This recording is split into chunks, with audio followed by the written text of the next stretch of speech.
Hello and welcome. My name is Maarten van Aalst. I'm director of the Red Cross Red Crescent Climate Center and also a professor of climate and disaster resilience at University of Twente in the Netherlands.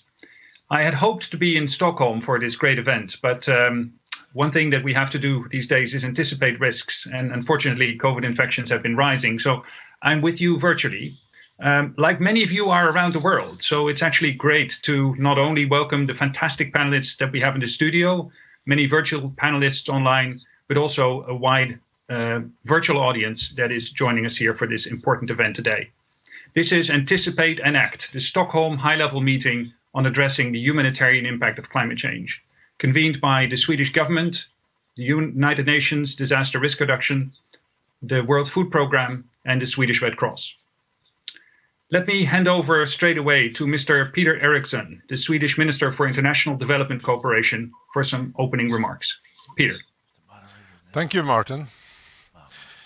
Excellencies, ladies and gentlemen, it's a privilege and honor to warmly welcome everyone to this meeting. My co-hosts, Mr. Beasley and Mrs. Mizutori, are prominent panelists from the UN and the European Union, governments and humanitarian organizations.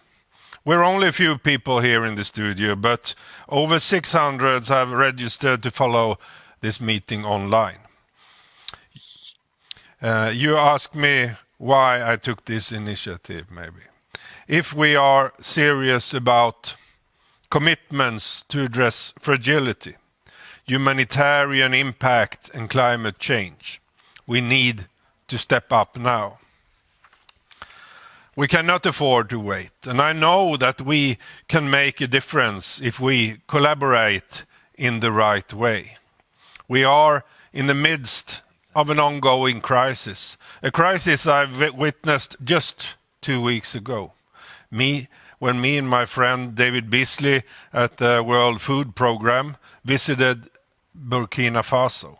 Burkina and many of its neighboring countries are plagued by growing insecurity, forced displacement and hunger.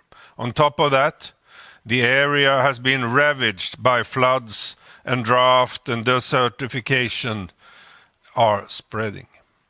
The climate in the Sahel is becoming increasingly unpredictable, and climate change is really a reality for many people. Livelihoods are ruined and people are thrown out into food insecurity, a nicer word for acute hunger and the threat of famine. In this environment, I met a woman with 6 children who had opened her home for people fleeing from terrorism. Now, they are 15 persons living in her small cottage, and they all need to be fed. I was astonished and moved by her generosity and solidarity. Africa have suffered hard, with at least 15 countries being hit by heavy rains, leading to disastrous flood even this year. Infrastructure is collapsing, schools and hospitals are destroyed, and cattle and agricultural land are in ruins in many places. We must realize that these countries are hit from outside. Nor the climate change or the terrorists have its origins from Burkina Faso. Therefore, we have a responsibility to do everything we can to change this devastating development. We must all be a part of the solution. Different actors in the international community urgently have to change behavior and work closer together in new ways. Political will is key and desperately needed at all levels, and inaction is extremely costly. The International Federation of the Red Cross has estimated that the number of people in need of humanitarian assistance due to climate change could climb beyond 200 million every year as a result of storms, droughts, and floods. The cost could balloon to $20 billion by year 2030. Therefore, I hope today we will also identify different financing options. We need to act, and we need to deliver to invest in a better future now. Multilateral funds are one way of providing climate financing. It would be great, of great value, if the UN could provide an overview of available channels of financing to mitigate climate risk. Today, I hope we will hear about concrete ideas from our eminent panelists on what actions will be most effective and how we can work together to make this happen. Investments in destruction of nature and future must have an end. It's the right time to stop subsidizing a destructive behavior. Therefore, Sweden is one of the biggest donors to the Green Climate Fund and the Global Environment Facility. We believe that climate change must be tackled through tough regulations. We need to accelerate the low-carbon transition of industry. A fossil-free future is the only way forward, and we also need to safeguard the world's biodiversity. The rate of species extinctions is accelerating in a terrible manner. Sweden is also focusing a lot of our work on adaptation. Done right, adaptation will lead to better growth, to protect nature, reduce inequalities, and create opportunities.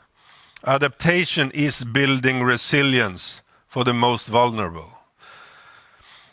IFAD has a unique mandate to support rural people and small-scale farmers, many of whom are women, and with, for example, access to markets, improve climate resilience and increased incomes.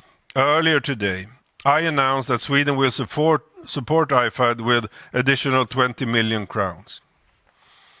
I'm also proud that Sweden will grant funding to launch an initiative to address flood and drought risk in Africa.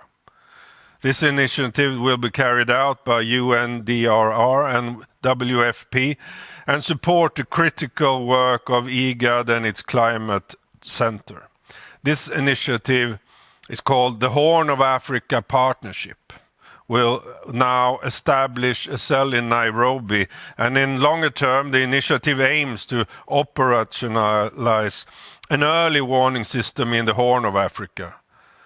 A small step, but also important. Now many more actors need to step up and step forward. Now is the time for acting, and thank you for that, and I hope for a nice and friendly meeting today. Thank you so much, Peter, and what a convincing start to this meeting. We know what we're up against here. It's great to see the Swedish leadership not only bringing us together, but also actually supporting the actions that are needed in the world and being taken by some of the organizations around the table here today. I want to start by explaining to the audience, you mentioned hundreds of people joining us from around the world, how they can interact with those here in the studio and those joining us virtually for the discussions. This is going to be an interactive meeting. We want to hear from you, and we've designed a program for you that will allow you to engage. So let's start, without further ado, getting an impression of who we have around the world participating in this meeting. If I may ask you to just answer 3 questions that will be entering on your screen. Maybe one quick note, if you are watching the videos and you've maximized your screen, you may need to minimize the video to be able to see those poll questions. But if I may ask you to answer the first question, what country are you joining this event from? That should give us an idea of where people are from currently joining us online. The second question we will then ask is, what is the first word that comes to your mind when you think about the humanitarian impacts of climate change? Which words evoke that image most strongly? And then the third one, and I'll explain later why that third one is there, is give us a word that describes the image that comes to mind with that.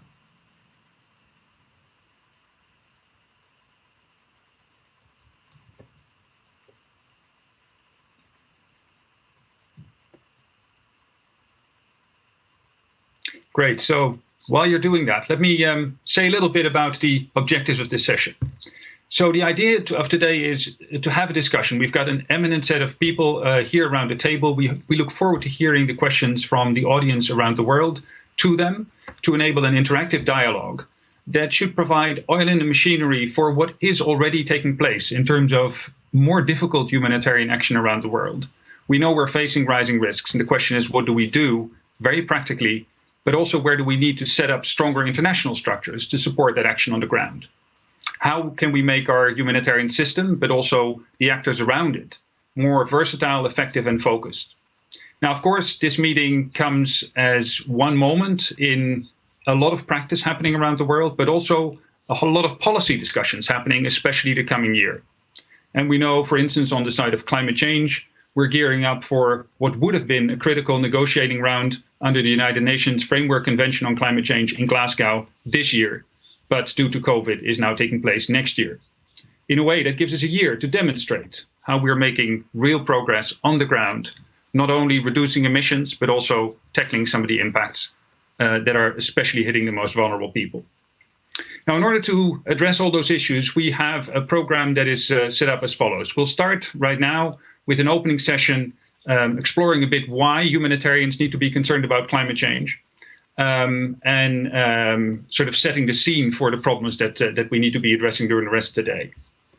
We'll then zoom in panel one, specifically on the issue of food insecurity as a consequence of climate change, specifically in the Horn of Africa. This allows us to take a regional perspective, to dive a bit deeper into the realities that people are facing in that region, of course, also one of the ones hit hardest by climate change. But we'll already start drawing a bigger picture toward the solutions that we'll discuss in panel two. So from 4:30 onwards to 5:30, we'll have a panel about solutions. How do we actually anticipate risk, and how do we reduce it in the short time we might have between a forecast and a particular climate hazard, but also in the longer run, reducing risk in our societies. And we'll then end with some closing remarks and a closing session, which will take us to about 6:15 Stockholm time. At the end of each section, there will be a short coffee break. We will enable you to insert your thoughts into our interactive platform. So even during the coffee break, there'll be something interesting to see.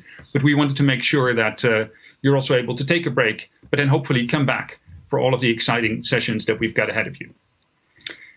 Now, in addition to the discussion and the reflections that we will get from you and that will be visible online, we also have an exciting additional element that will capture the spirit of these discussions, but also allow you to interact with the not just the words and the policies that are needed, but also the imagination and the creativity and the changing of minds that is needed to address these problems. And for that, we've invited three amazing cartoon artists who will be drawing their impressions of our discussions today.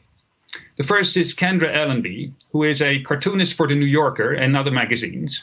She has a background in anthropology and sketch comedy and uses drawing and humor to clarify complex ideas, make difficult topics approachable, and make sense of being human. Welcome, Kendra. Second, we have Betje, who is a Dutch illustrator and cartoonist who's been working in Los Angeles and the Netherlands for over 15 years.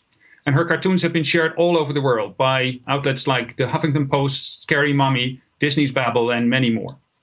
Welcome, Betje.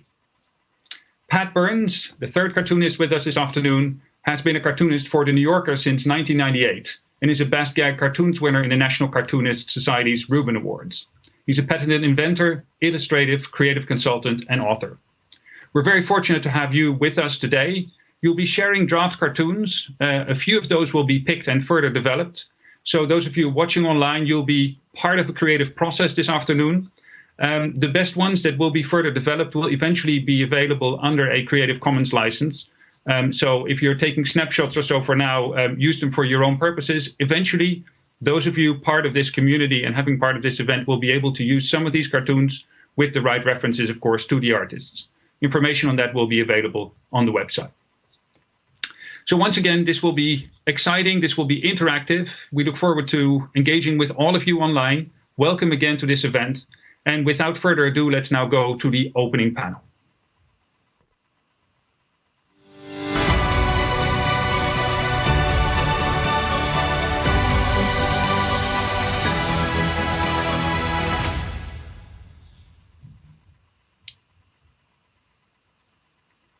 Welcome back. Anticipate and act. Why do we need to worry about climate change in a humanitarian context? By now, I don't think that's really a question anymore. But when I started working with the Red Cross about 20 years ago, the question really was asked, why is the Red Cross worried about climate change? Are you suddenly going to be like Greenpeace protesting against coal plants? Well, we are worried about those emissions, but actually climate change then, but certainly now, is a real humanitarian reality. We're no longer discussing the future of polar bears in 2100. We are talking about real impacts today. And maybe let's start with the first cartoon to get a sense of the way it feels for humanitarians sometimes right now. What you will see on your screen is a cartoon by another cartoon artist, not one of the three that we have here, but by Bob Mankoff, another famous cartoonist who has worked with us on some of these events. And what you see here is a bit where we feel the world is headed. So we're headed for a precipice. And now the subscript for this cartoon, as you can see, is, Brad, we've got to talk. And surely we need to talk, and that's what we'll be doing today. But we also feel it's really urgent that we act upon what we know is coming our way, and that we act. And that we think about what sort of action is needed. And I hope today will really put us in that mindset. It is not a luxury at this point we can afford to talk more and more and more. The question is really, how do we anticipate and act? So we have a context, as I mentioned already, of a couple of big global meetings coming up. We have some of the most eminent organizations looking at these issues from a global perspective. We have a minister from Sudan, where these impacts sadly are already a reality even today, where they're coping with floods. But let's start with the three core organizers of this event today. And it's a real pleasure to welcome Mr. Eriksson back to the panel. The idea for this meeting originally came from the Swedish government. You've already said a few words in your opening remarks, but can you tell us a bit more? Why were you so concerned about these humanitarian impacts of climate change, and why did you convene this meeting? Well, we see more and more that we cannot any longer work in silos. We need to see that biodiversity and climate change and the humanitarian work and security questions also need to be handled in a very complex, often, but a systematic way together, and with coordination and cooperation between the different organizations that are working with these things. Otherwise, we will not come to a solution. It's very obvious.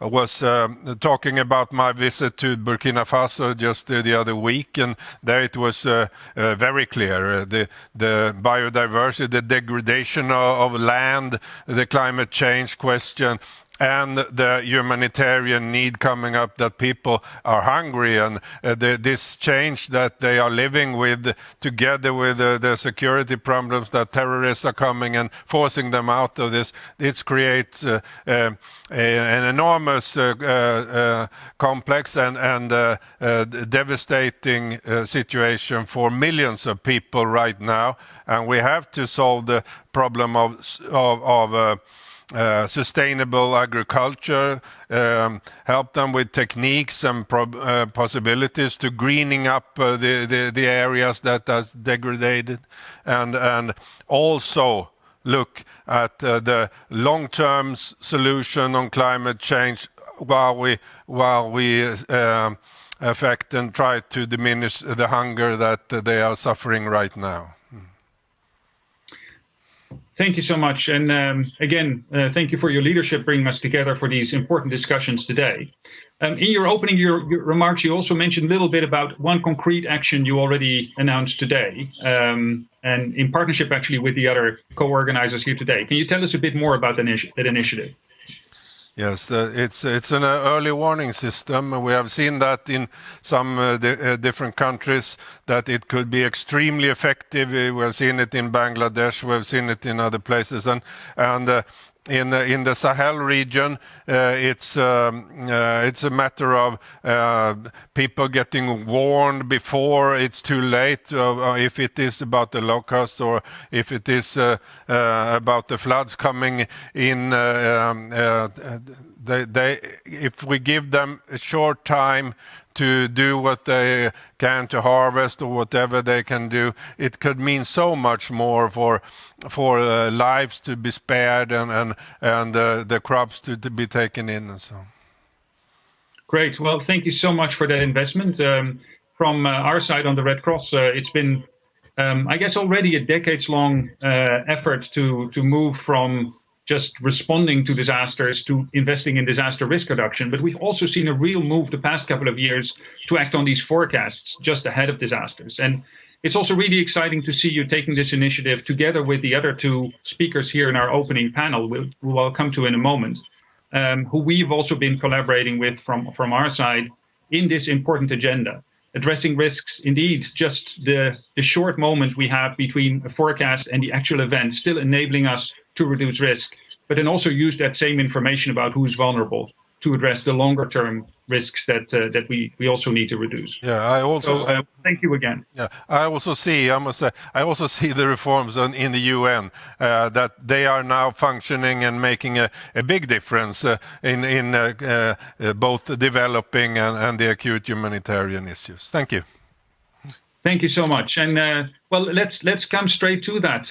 If I may invite David Beasley to the podium. David, you're the Executive Director of the World Food Programme. It's an honor to address you. You just won the Nobel Peace Prize, I think for very good reasons. You're, of course, in a good place here in Sweden, also among other previous recipients of the Nobel Peace Prize. So it's great to have you here. And I think that prize speaks for itself in terms of the importance of your work, addressing all these crises every day in so many places around the world. You obviously play a really critical work, but how do you look at the future? Is your work changing? What do you do in light of the rising risks we just heard about? What is WFP itself doing differently these days? I could talk about that for maybe a few hours there, Maarten. But let me say first and foremost, to receive the Nobel Peace Prize was extraordinary. An honor. And we were totally shocked. I remember in fact, Peter and I had just been in Burkina Faso in some of the most difficult areas where you got ISIS over here and Al-Qaeda over there. And we'd finished meetings. I'd moved on over to Niger, and I was in government meetings, and someone comes busting into the room, Nobel Peace Prize. And I was like, yeah, who won it? And they said, we did. And so it was a complete surprise and an honor. And I think it was a tribute by the committee to say, thank you, World Food Program. Your women and men are putting their lives at risk every day to help people around the world in the most extraordinary circumstances, whether it's war and conflict, and now with climate extremes, hurricanes and cyclones and flash floods and droughts. And we've had to adjust strategically. My goal is to put the World Food Program out of business. In other words, we achieve a humanitarian development success such that people no longer need us because they're sustainable on their own. But today's world is really changing. We're seeing more flash floods, more droughts, climate extremes, doubling the number of incidents that we've ever seen before. And while we're trying to figure out the solutions at the highest levels globally, people on the ground can't just sit there and die in the meantime. So we have to come in and work with them. And that's what's so great about working with Peter. Peter and I are in Burkina Faso, working on a program, seeing how we take a humanitarian dollar with flexibility, and instead of the old way of just handing out food, we come in, let's rehabilitate the land, capture the water, the limited water you may have, and also create barriers so when there is flash flooding, that people are resilient and can survive these climate extremes that we're now seeing. And it's remarkable to see what happens when you have a woman standing there with her children saying, Mr. Beasley, before I depended totally on you, and now I have enough food to feed my family, and I'm now buying a bicycle to take it to the marketplace. That is what we're seeing, the changes that we're making on a daily basis around the world. Great, thank you so much. And it's a stark reality that you're facing. Let's actually we'll come back to you in the first panel in a minute. But let me go straight then to Ms. Mami Mizutori, the other co-host of this important day. Ms. Mizutori, it seems the whole world is actually talking about risk these days. Last week was the International Day for Disaster Risk Reduction, and the topic seemed to be everywhere we looked. Now, is that a good thing that we're talking more about risk, or does it actually mean we're in a really bad shape and in trouble the way we're at in the world right now? Thank you, Maarten. Before answering your question, I'd really like to congratulate David and the whole WFP for receiving the most prestigious prize that a humanitarian actor can receive. So yeah, everybody's talking about risk. It is everybody's business. Is it a good thing? Well, I think it is a good thing that we think that risk is our own business. And there are 4 key things that we do need to understand about risk in order to make us start reducing the risk. The first one is nothing undoes development like risk. Many years of hard-gained development results will be washed away by a tsunami, by COVID-19. We are seeing it. We're living through it. The second thing is that we are in a vicious circle of disaster, response, recovery, and repeat. And we keep on doing this. And meanwhile, of ODA, $100 of each ODA, only 40% is put into prevention, which can really tackle the root cause of this vicious circle. And the third thing is that we do know that risk is complex and risk is cascading the impact.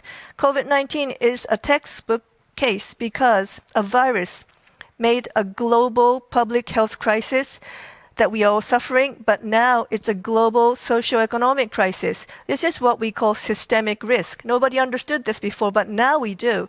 And for a systemic risk, we need a systemic response. The fourth thing is the greatest risk amplifier of ever is climate risk. So we do need to tackle it. If we can't tackle climate change, we can't tackle disaster risk reduction. So now we know what risk is, what it does to us. So what do? We need to change. And the Secretary General has said many years ago already that we need to prevent better. His prevention agenda is about reducing long-term risk so that we can establish resilience for the future. Sendai Framework for Disaster Risk Reduction, which was adopted by all member states of the United Nations in 2015, it has a priority which is called Build Back Better. I think many of you have heard about it. What does this mean? It means that in the time of recovery, you already need to lay the foundation of disaster risk reduction prevention. So let's think about COVID again. We are going to recover now. Trillions of dollars are going to be put into our economies. But if this recovery is not green, if it is not resilient, if it is not equitable, then we are creating new risks. So we can't do this. And we are on the same boat. The governments are primarily responsible, but of course, the multilateral system, and as Maarten, you were saying, and as the other panelists were saying, we need to build resilience into all of this and the multilateral system as well. Great, thank you so much, Mami. I'll come back to you in panel 1 as well. But let me ask the audience at this point also to share your thoughts. So we've heard the opening reflections from our panelists, who we'll hear more of later this afternoon. But let me ask you to share your reflections about this opening session. So what surprised you? What resonates with you? What do you think we need to address here today? Your insights will be seen by other participants and noted for the meeting summary. I think we've got a clear agenda for us already this afternoon based on what we heard here, but please add your thoughts. We'll now go into a very quick virtual coffee break.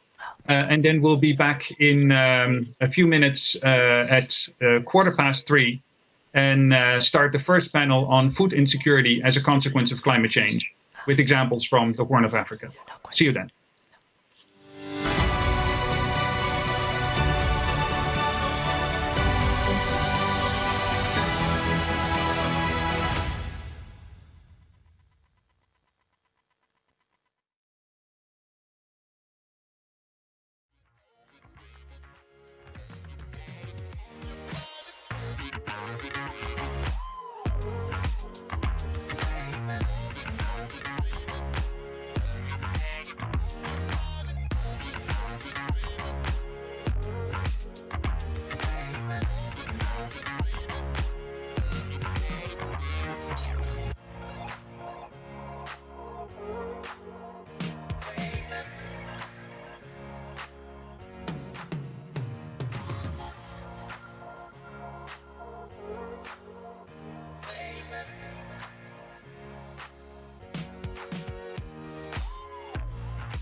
Welcome back. I hope you enjoyed your coffee break. And we're about to start an amazing first panel with a great lineup of speakers. So let me welcome them for now, and I'll introduce them in a minute. But before we do, I just wanted to acknowledge our fantastic online audience that we have around the world. And for that, let's go to the word clouds on your contributions during the session.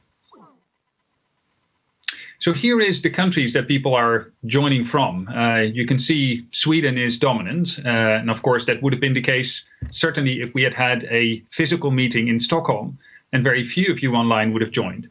But it's amazing to see the spread of countries around the world. And we see a couple of important humanitarian places. I see the United States, which might be some people joining from OCHA in New York.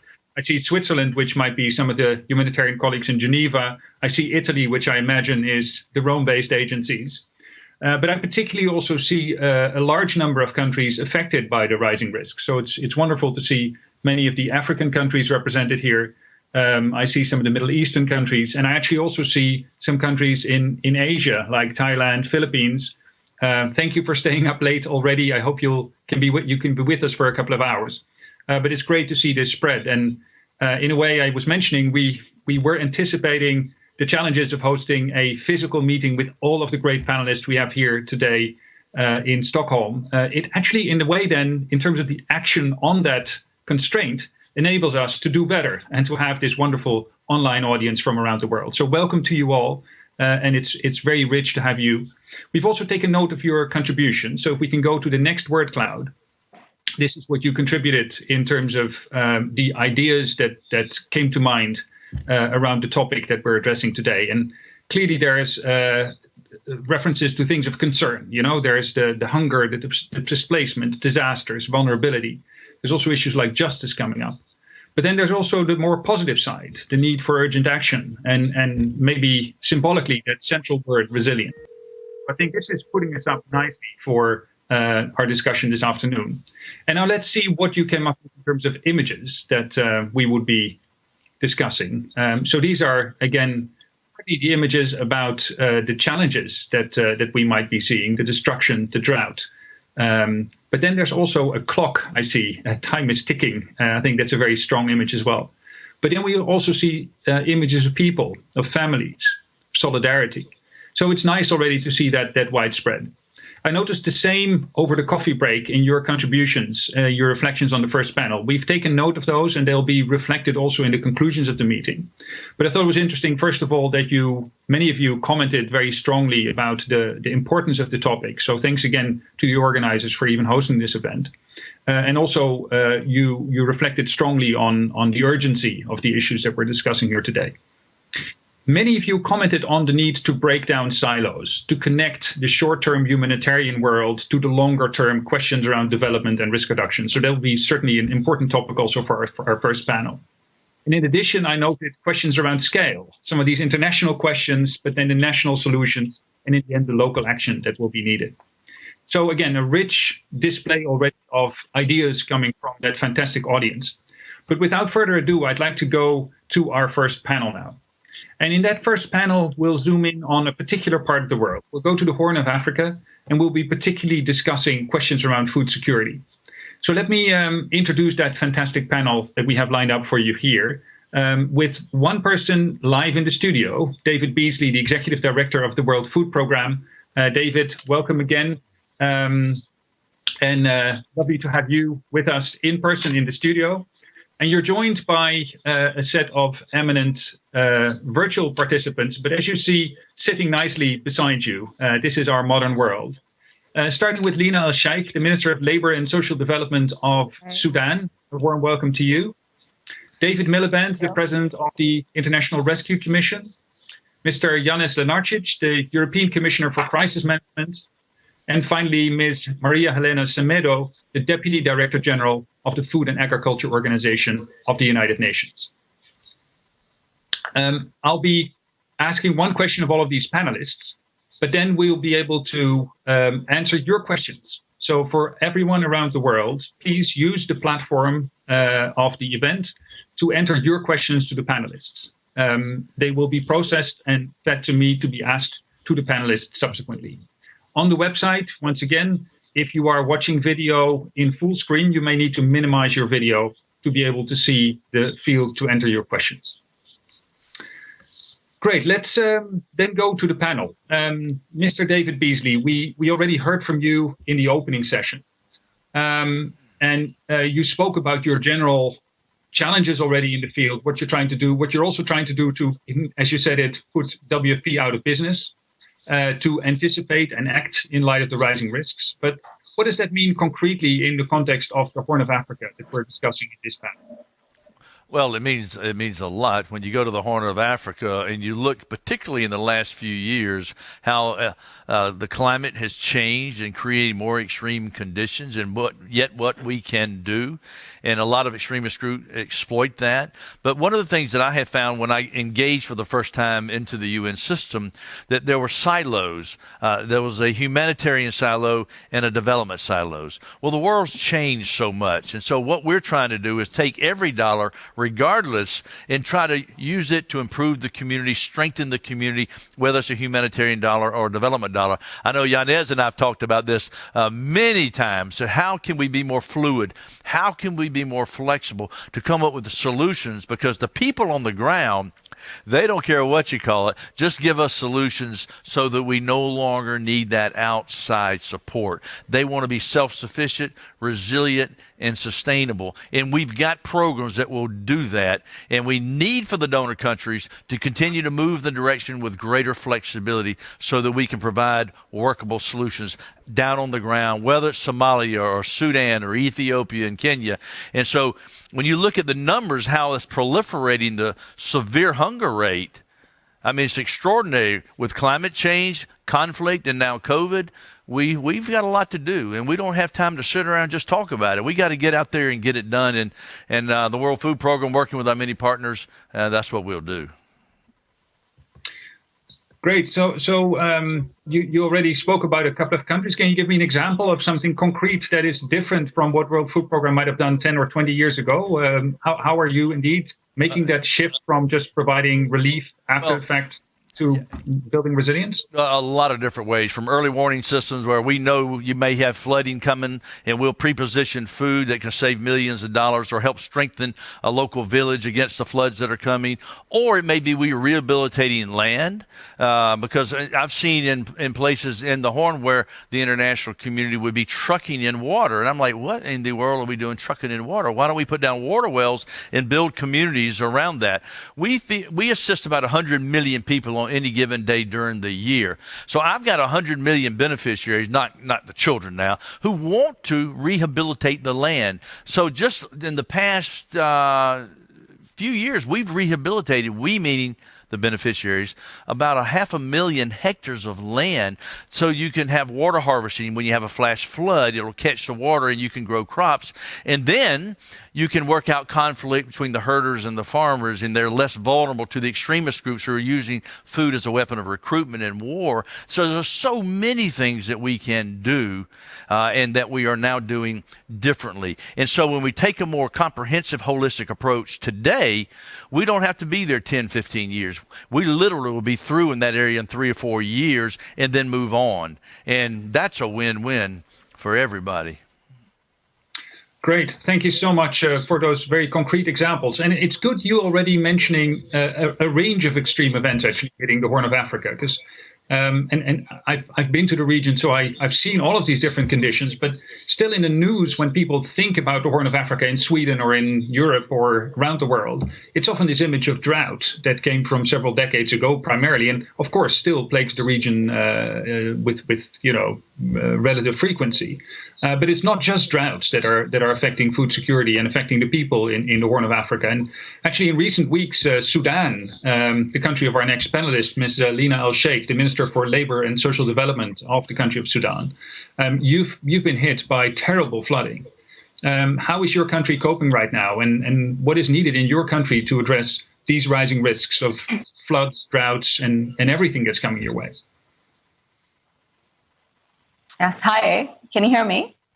We can.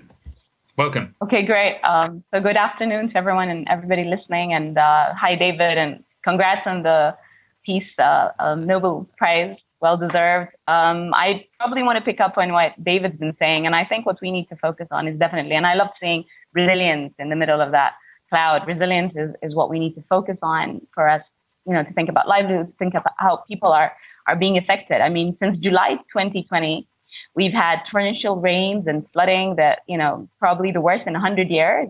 17 states out of 18 states, that is Sudan, have been really affected. I mean, and we're dealing with the aftermath of that. We've declared a 3-month state of emergency just to see how can we manage, and it's really been devastating. The effects, especially on rural areas, people who are actually dependent on crops for their daily livelihood. So we're looking at a major effect on insecurity in different states, some more than others. And the flooding has been, I mean, it's been such a tough year. I mean, the 13th of October, I think, on the International Day for Disaster Reduction. And I said, we need to go out and say, the Sudanese people have been so resilient this year. It's been tough. I mean, when we started 13 months now already, transitional government after, 30 years of dictatorship and huge expectations. And we've been hit by one disaster after the other. We started with floods last September. But this year, it's just been unbelievable, and I think it just makes us think that we need to really look at the humanitarian versus development. It's how are people coping, and we've been looking at different effects over the years, and it's just becoming more. I mean, as you said, people think drought, but we've also desert locusts. We're facing a number of emergencies exacerbated by economic crisis.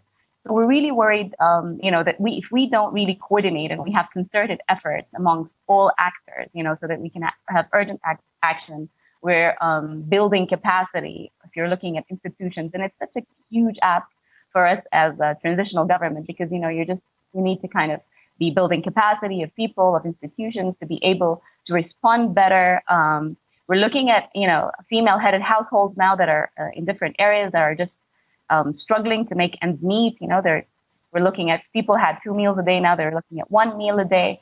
How can we build a sustainable social protection system? Like David just said, you don't want to be trucking in water, but you want to make sure that people have, the right energy. If you even want to save the ecosystem or look at, how are we kind of saving trees? People cut trees because they need energy. So how can we be looking at a more sustainable and a balanced kind of system so that people are able to find what they need without affecting the nature and the severe impacts we're seeing now? Thank you so much. Thank you. What a sharp picture you're painting, going indeed from female-headed households surviving on 1 meal a day, but then also the challenges for a government. And I think it was interesting what you highlighted also in terms of the capacity building needs. So I think that's maybe a thread that we should also take with us through the day. Not just talking about coordination among international agencies, but this question of how we support that capacity in countries like yours. Thank you, and we'll be coming back to you. Let me just check if we have David Miliband on the line by now. I saw his picture was still up in our. Yes, you do. Yes. Wonderful. Great. Thank you so much. Well, technology in New York has let us down. Can you hear me? Okay. It's great to have you, and thank you for joining us. Now, the International Rescue Committee, of which you're the president, is also at the front lines of many of these crises, and often not just involving these climate hazards, but also compounded by conditions that David already referred to as well, right? Conflict, displacement, disaster altogether. How do you look at these issues, and what is needed most in the face of these rising risks? Thanks very much. It's very good to be with you. Can I just make 2 brief introductory comments? First of all, this is the first time I've been on a public platform with David Beasley since the World Food Programme won its Nobel Prize, and I want to add my congratulations on this incredibly well-deserved and significant award. And second, by way of introduction to the minister from Sudan, the International Rescue Committee was required by the previous regime was forced out of Sudan in 2009. But I'm very glad indeed that we've been able to re-enter under the new government and look forward to working very closely with you. The way I would take your question is actually to turn it round. It's not that climate change is compounded by conflict. It's that climate change is a driver of resource stress which we know is a driver of conflict. And at the moment, there are more people displaced by war and conflict and persecution than at any time since World War II, about 80 million people internally displaced and refugees. And in our work, whether in the Horn of Africa, whether in the Sahel, whether in the Middle East, we see that climate change is a displacement multiplier, it's a conflict multiplier. And there are two or three things that I think I can introduce into the debate that I think are important at this stage. First of all, to pick up a point by David Beasley, we've got to think about people in an area, not just about different global silos of policy. And an area-based approach, I think, means that we would include displaced people, refugees and internally displaced, rather than exclude them, which happens at the moment. Sad to say, many of the countries reporting on their Sustainable Development Goal targets don't actually include refugees in there. So inclusion is a fundamental principle, and that would be massively backed up if there were strong accountability targets for what the humanitarian and development systems should be delivering in these areas. Second principle that I think hasn't yet been mentioned, but I'm sure that David and the Minister will want to support, which is that the most vulnerable are often women and girls. And Sweden has made itself famous through its feminist foreign policy. We're proud at the International Rescue Committee to say that we won't be a successful humanitarian organization until we're also a feminist organization, which takes seriously the inequalities of power that affect women and girls. And that runs through our work, both in respect of social services, but also in respect of economic empowerment, which we find in the evidence base that we've developed, the social programs are much more effective when they're associated with economic programs delivered to and by women. The third point I just want to finish with is that we are now, the International Rescue Committee, the largest impact evaluation agency in the humanitarian sector. And there's one piece of evidence that's absolutely overwhelming. Giving cash to clients, not necessarily in the form of wads of money, but it can be electronic or phone-based, but giving financial transfers to clients is not just empowering for them, it brings money into the local economy, it reduces tensions between displaced populations and the host populations. And we're very pleased to be working with CEDA on a range of these cash-based interventions. 23% of our humanitarian assistance is now delivered in cash or financial transfers. And I do think the question that we ask in any service delivery, which is why not cash, needs to be the first question that humanitarians and development actors ask when they think about how to do effective policy. And just final point, if you think about the reaction to the COVID crisis in many advanced industrialized countries, they've given cash, furlough, and other wage support. We've got to be similarly committed, I think, in parts of the world where there are increasing numbers of the most extreme poor. Great. Thank you so much. And a couple of very important points that we will be taking along today in the rest of our discussions. The point about the differential vulnerability, but also the differential capacities and the importance of bringing women and girls to the front of our analysis of risks, but also the solutions that we implement.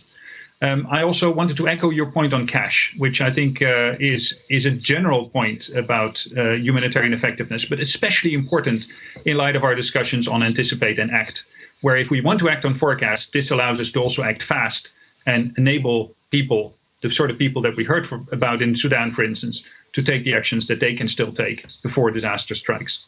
So thank you for those points. I want to come to a few questions from the audience. And actually, let me start with Sudan again. Ms. Al-Sheikh, there's a question from Kefla Mariam Sebatu. What lessons can we learn from the recent floods in Sudan in terms of prevention? Are there examples of things that have worked and that we can learn from? I think we're still learning. To be honest, but I think I go back to the to building capacity and the preparedness, and one of the things I think that is important is also how can we look at vulnerability capacity assessments in the different areas, and I think it was a tough year for us. So even in when it came to preparedness, there was a little bit of shortcomings from different actors. But I think bringing in partnerships is one of the greatest things. Is how can we quickly bring in the different actors? I mean, people were at the forefront, to be honest. Even head of government was people from the different areas, and how can they be supportive to kind of look at saving lives, I think, at the beginning. But I think now the biggest challenge is how are we looking at bringing people back to their normal lives, to livelihoods. We're looking at also urban planning, because some villages have been totally drowned.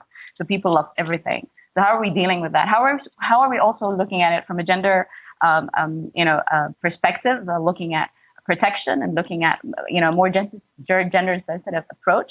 So I think it's been quite a steep learning curve for us, and we're still learning. But I think it's important that how can we make sure that we have the right networks to quickly act and respond, and volunteers as well. I think that's one of our biggest learnings, and also build capacity and make sure that we have the right governance as well in place. Thank you so much. Next question is for Mr. Beasley, it sounds like a slightly more critical question, but probably still good to ask, so that you're also able to reflect on it. How do you work to reduce bureaucracy and increase the efficiency of your institutions to act faster and better? When I got the first phone call about joining the UN, my first reaction was not a chance. I thought it was so bureaucratic, And I actually sat in a few meetings. I was like, oh my gosh, I can't sit in there any longer. But it's extraordinary. I know it. There are many amazing programs in the United Nations, and we deal with this whether it's government or the United Nations. But at the World Food Program, it's interesting because the mindset is because we can feed a child for 25 cents. So if we can save $1, that's 4 meals.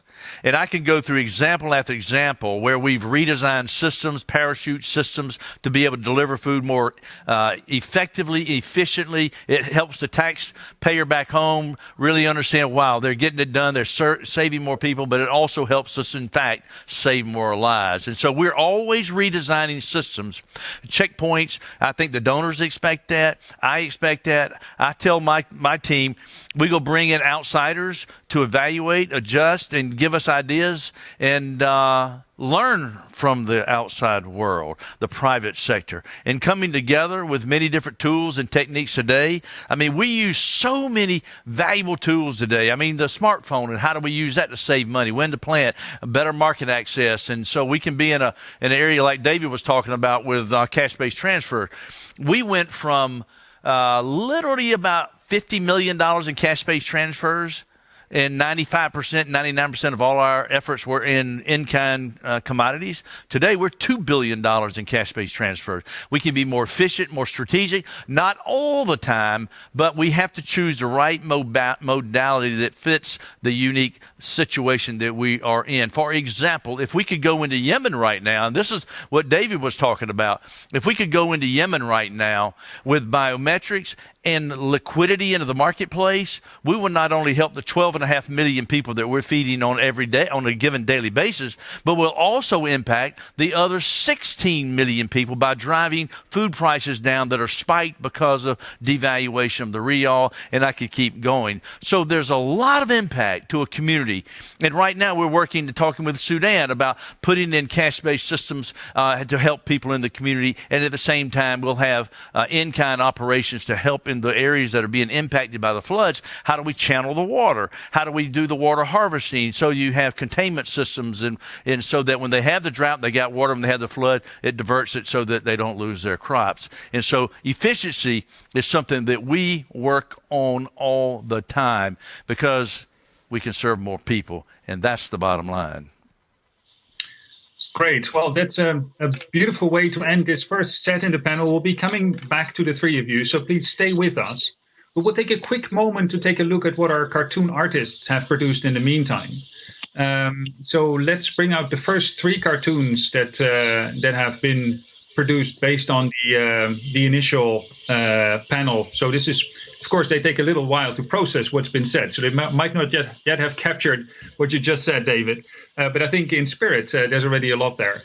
So if I may ask both the panelists to have a look. For the audience, you can also enter your suggestions, your reflections on these cartoons. Which ones do you like best? But also, what strikes you in these cartoons that illustrates what we're discussing today? So take a moment to look, maybe also for the panelists, take a moment to reflect, and I'll ask who would like to take the floor to give a comment on these in a minute.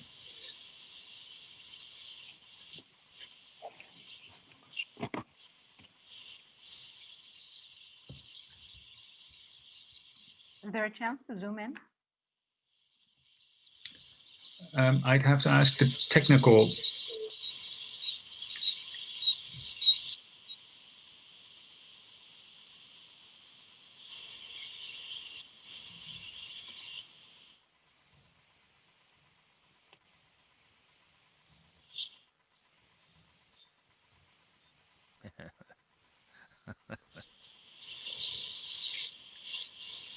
Great. So please enter your reflections on the platform.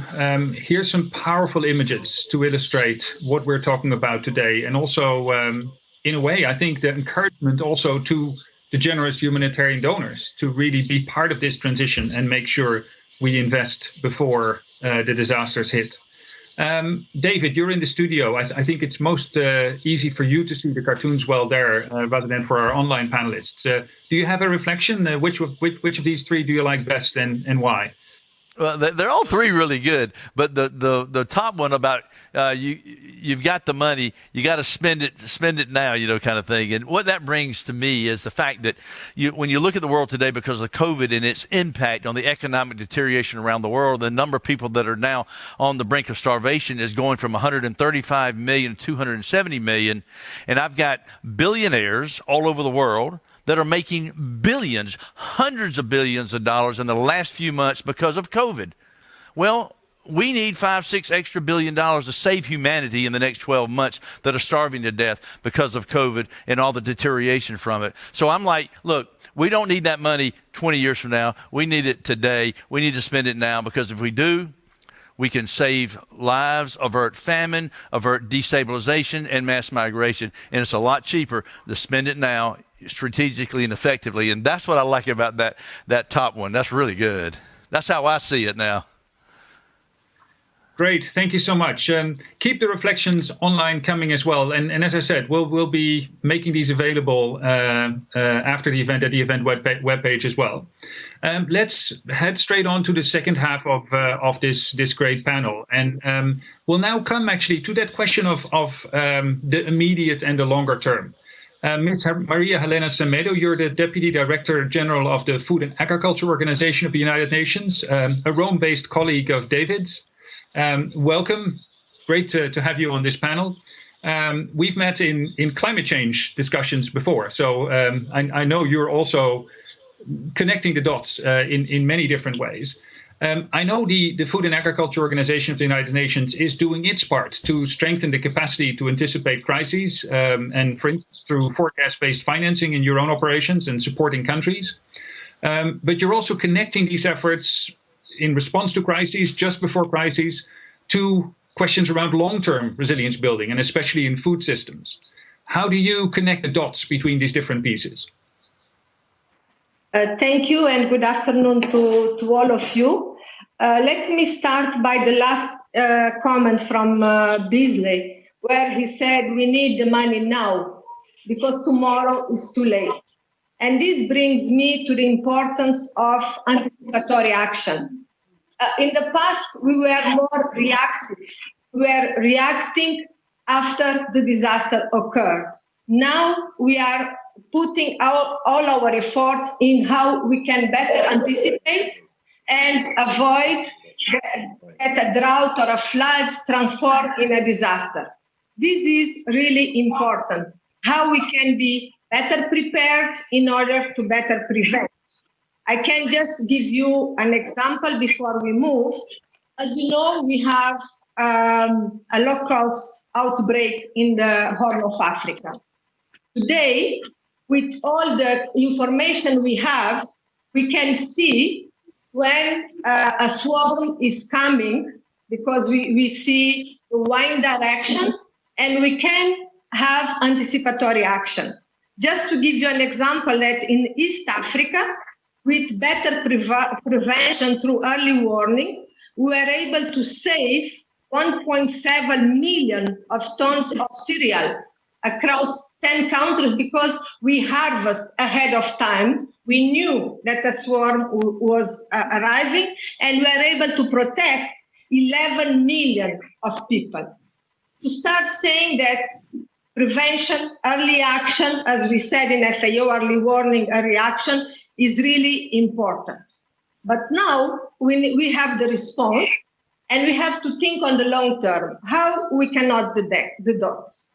First, I would say that looking at the long-term impacts, it's important that we have innovation, where we have technical information linked to financing. Second, as it has been said, we need to have a systemic multi-risk governance. We have the anticipatory action linked to long-term resilience effort. And having this multi-risk, we have the example of COVID, which we have health, but is also linked to agriculture and other risks. As it has been said, we need linked to climate to have nature-based solution, how we preserve and we protect biodiversity, how we can bring climate adaptation to the table and climate solution. We have climate smart agriculture approach. We need to bring insurance and social protection. We need to have a food system approach, have an holistic approach. We need also to invest in infrastructure. Beasley has already said how we can optimize infrastructure, taking in account the climate risk. We can have good practices. I follow the minister from Sudan. She was talking about the floods. I think FAO, we have very good example.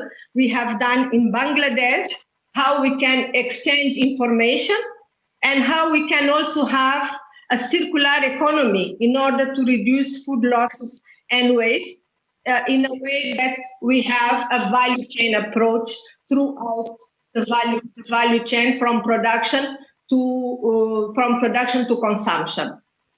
In a nutshell, this is what I would like to start. Open to other comments.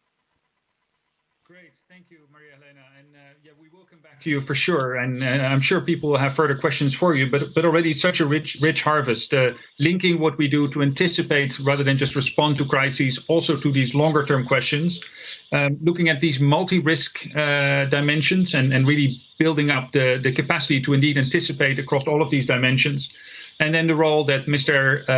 Eriksson at the very beginning also highlighted of nature and nature-based solutions in finding these resilient solutions. So thank you so much. We'll take that along. And again, we will come back to you.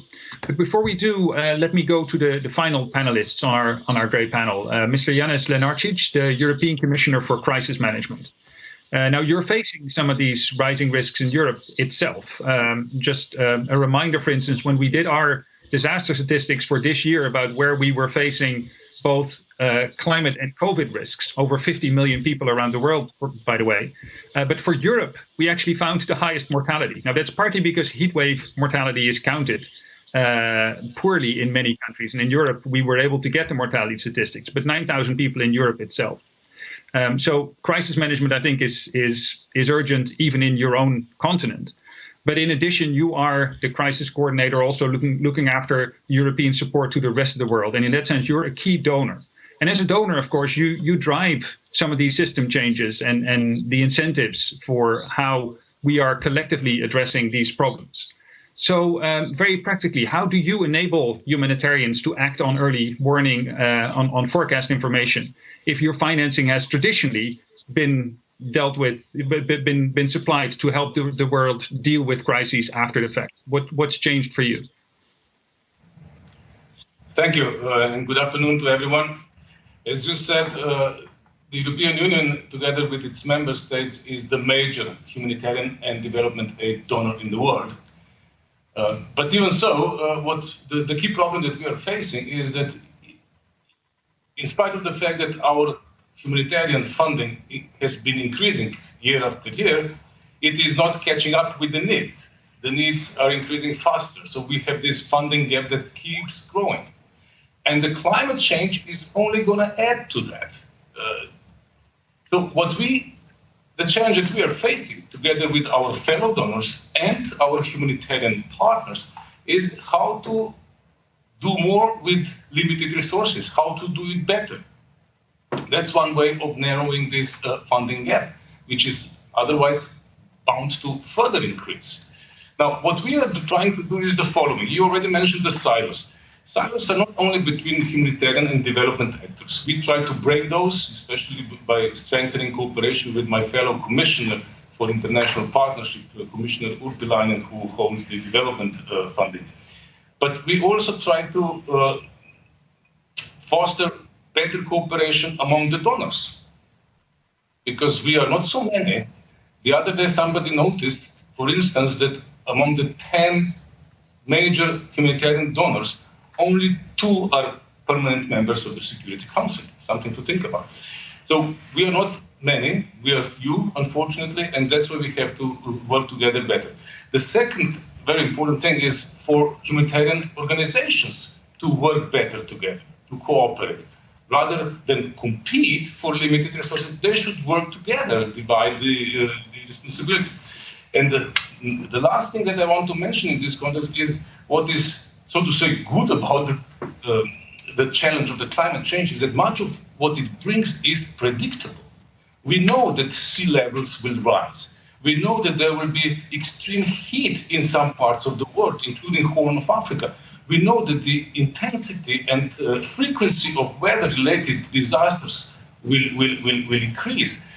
We know that in some places crop yields will be affected. We know that due to the rising temperature of the oceans, the fisheries will be affected. We know all these things, so we have to prepare better. We have to anticipate, because anticipation means less humanitarian needs. If you prepare well, you will have less impact, and that's the next trend that we are working on. So this would be all. This is also mentioned as a resilience. This is what resilience actually means, and as we often hear, $1 that you spend for prevention saves up to $7 in response.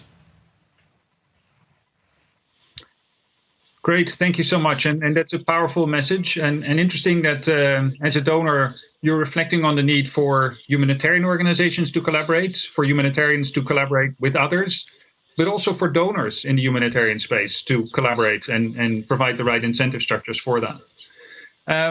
I want to come back to some of the questions that we were receiving online, and here's one maybe that is. Let's see. There's one I'll come back to in a minute. Maybe a question that I could ask you to start with, Mr. Lenartic, but then other panelists could also pick up. It's a question from, where is it now? Sorry, my questions are being organized. Here. From Nathalie Olietslager, who I know is the humanitarian ambassador for the Netherlands in Geneva. So we have an interesting audience participating around the world here. So how can humanitarian and development organizations work better together in order for each to contribute from their specific knowledge and skills? You mentioned you were in close contact with your colleague for DEVCO in the European Commission. What does that look like in practice, and how do you incentivize the sort of humanitarian actors like Mr. Beasley that we have around the table to work together with, in this case, Maria Helena Semedo from the FAO? But of course, that applies to a much wider range of actors that need to connect the dots. Well, there are very many examples that I can give you. Just for illustration, let me mention the following. We have introduced joint visits with Commissioner Urpilainen. We went this year to Burkina Faso, which is one of the countries where we try to practice in this so-called nexus approach, development and humanitarian actors working together. Second example, we have a number, about half a dozen so-called pilot countries where we foster double and triple nexus. So we work together with development colleagues, but also with the colleagues who work on security and peace. Another example that I can give you, and is closely related to the topics of today's session, is the Global Network Against Food Crisis that we established together with the World Food Programme and FAO. On the side of the European Commission, we were doing this together, humanitarians and development colleagues. So there are many examples that I can give. However, there is still a lot of room of improvement. We need to further strengthen this.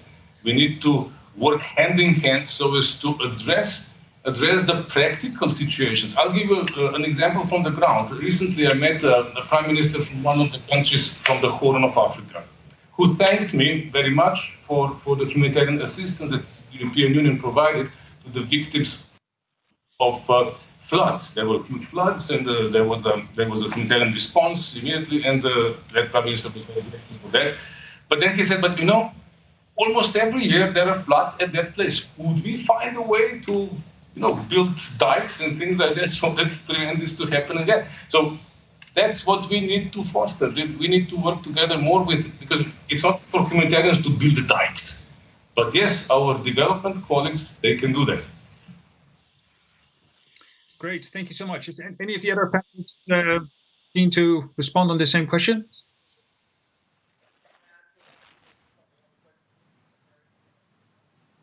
Please do.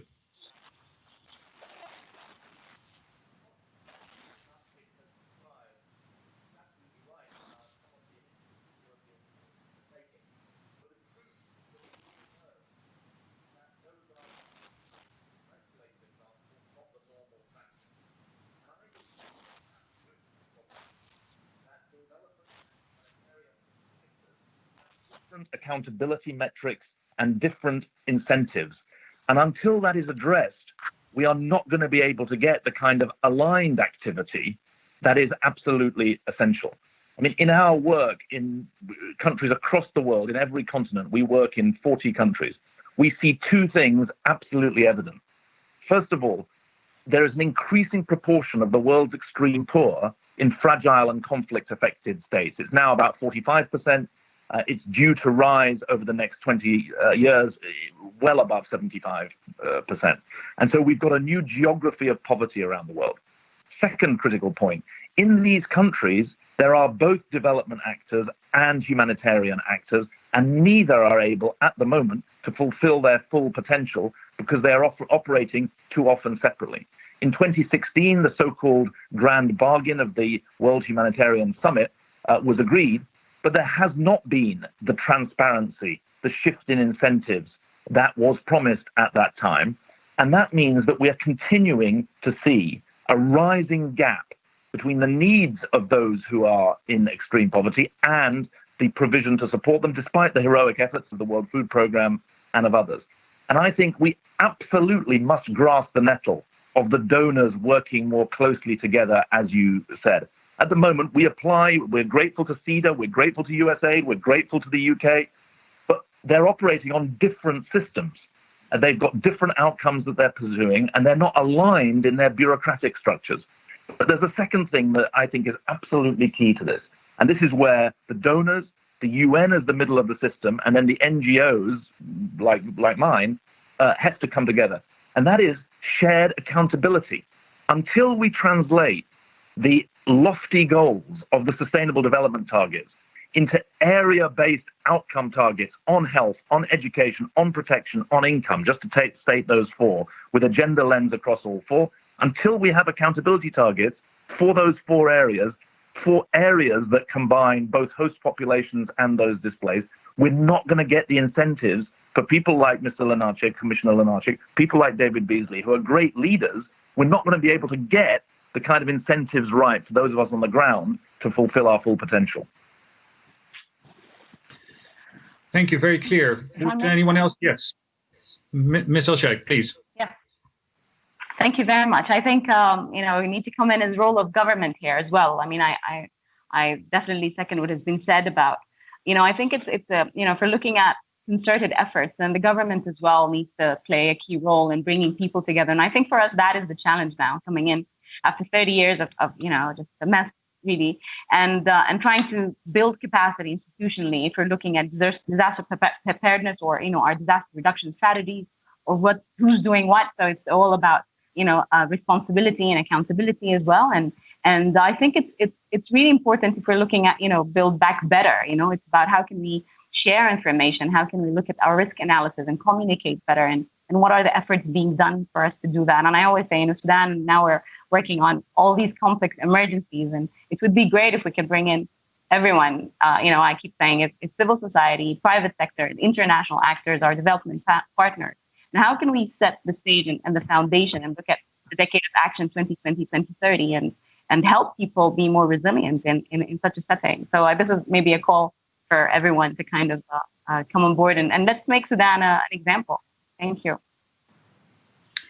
Great. I hope everyone will take you up on that request.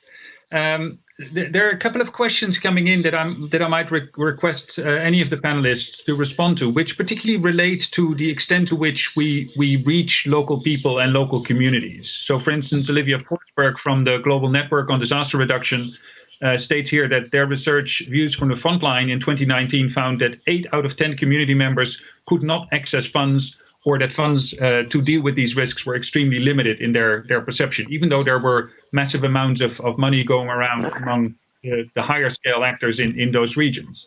So going from words to action to build local resilience for those people was compromised. How can that be addressed through the sorts of approaches that were discussed here by the panel? How can we make more of the resources reach the local level and enable people to take their resilience in their own hands?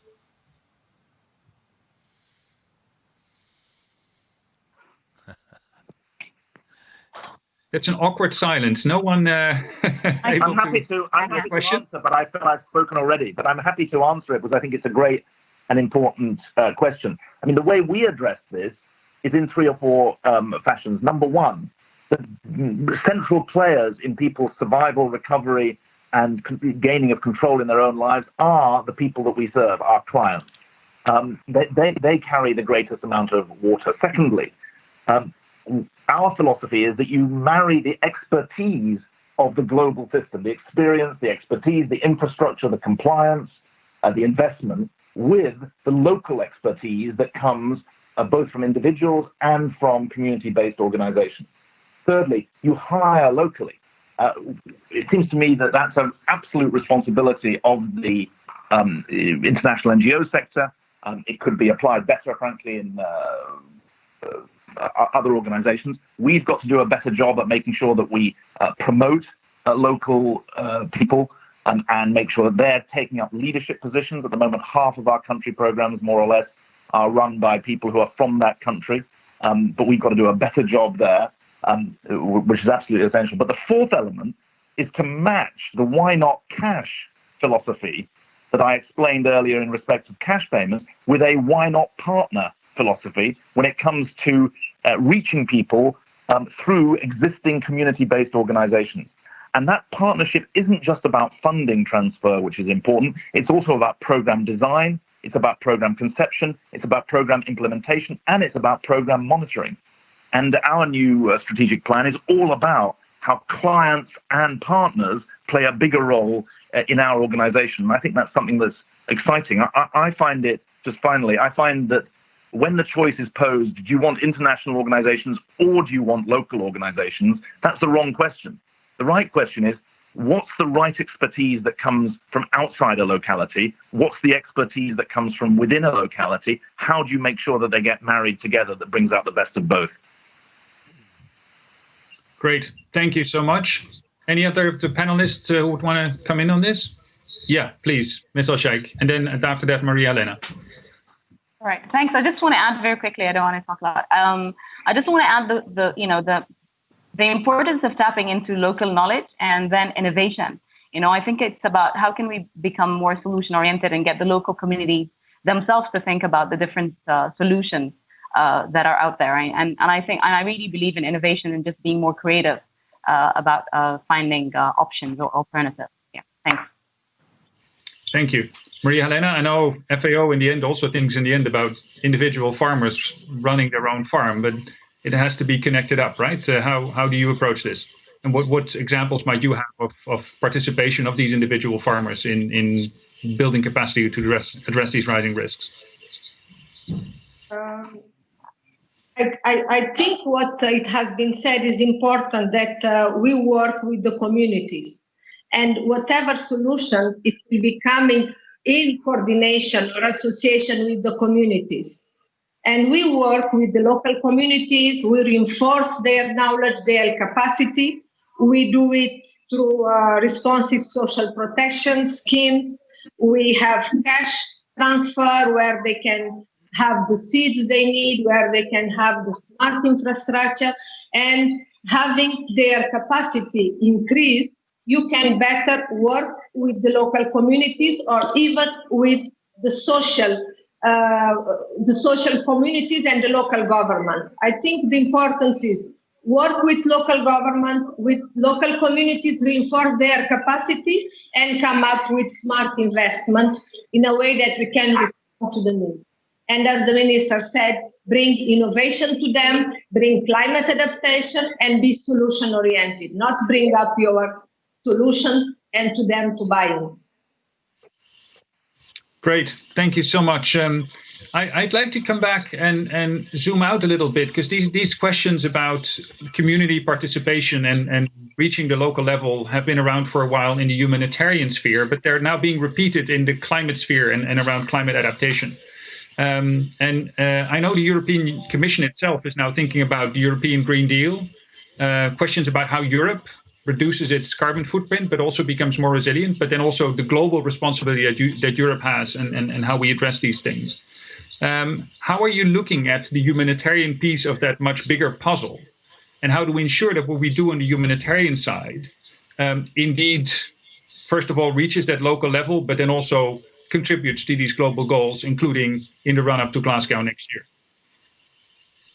Well, as far as the local level is concerned, we always try to include it in all our projects to the extent possible. That has to do not only with the willingness on our side, but also with the capacity on their side. So we focus in the meantime more on the capacity building of local actors so that they can assume the role of providing the humanitarian aid directly.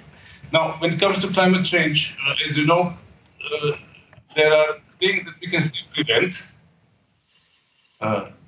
by reducing the emissions, for instance. That's why the European Union has committed to reduce its carbon footprint by 55% by the end of this decade, and to become a carbon neutral continent by 2050.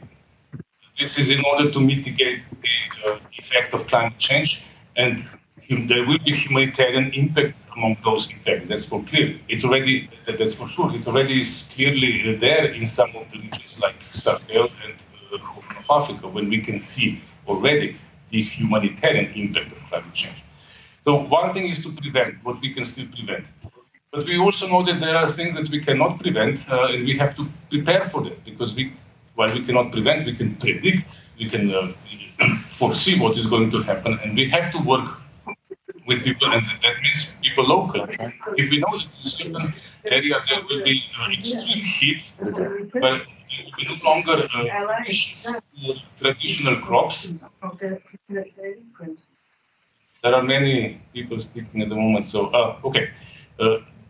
There is probably the need to shift to more heat-resistant crops and things like that. So that's what we need to work on. And of course, you can only work on this kind of issues with locals that will experience the impact of the climate change. Great, thank you so much. That maybe is a good ending to this panel, which sort of zooms us out to the big picture. I want to thank all the panelists for sharing their thoughts and their rich experiences. We will be taking your inputs and your recommendations along toward the final conclusions of this meeting. But I hope you will all be taking the encouragement from each other, but also from this global audience forward in your extremely important work in Sudan in particular, but also for all these organizations on the ground around the world. And for the donors, indeed, already providing their generous support, but also working together to get an even stronger collective picture in terms of the impact in face of the rising risks. So thank you all so much. I would like to invite the audience to reflect on what you've heard so far. And over the coffee break, the coming 15 minutes, we will again be streaming your reflections and we'll be taking note of them as part of the outcomes of this meeting. So again, on your screen, if you've maximized your video, make it smaller again, and you'll be able to insert your reflections, and we'll be listening to those carefully. But once again, a big thanks to all the panelists, including Mr. David Beasley in the studio, who will be leaving us now. Once again, thanks for your presence. Thank you all for your contributions. And I wish you a great coffee break until 4:30 Stockholm time.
Welcome back to Anticipate and Act.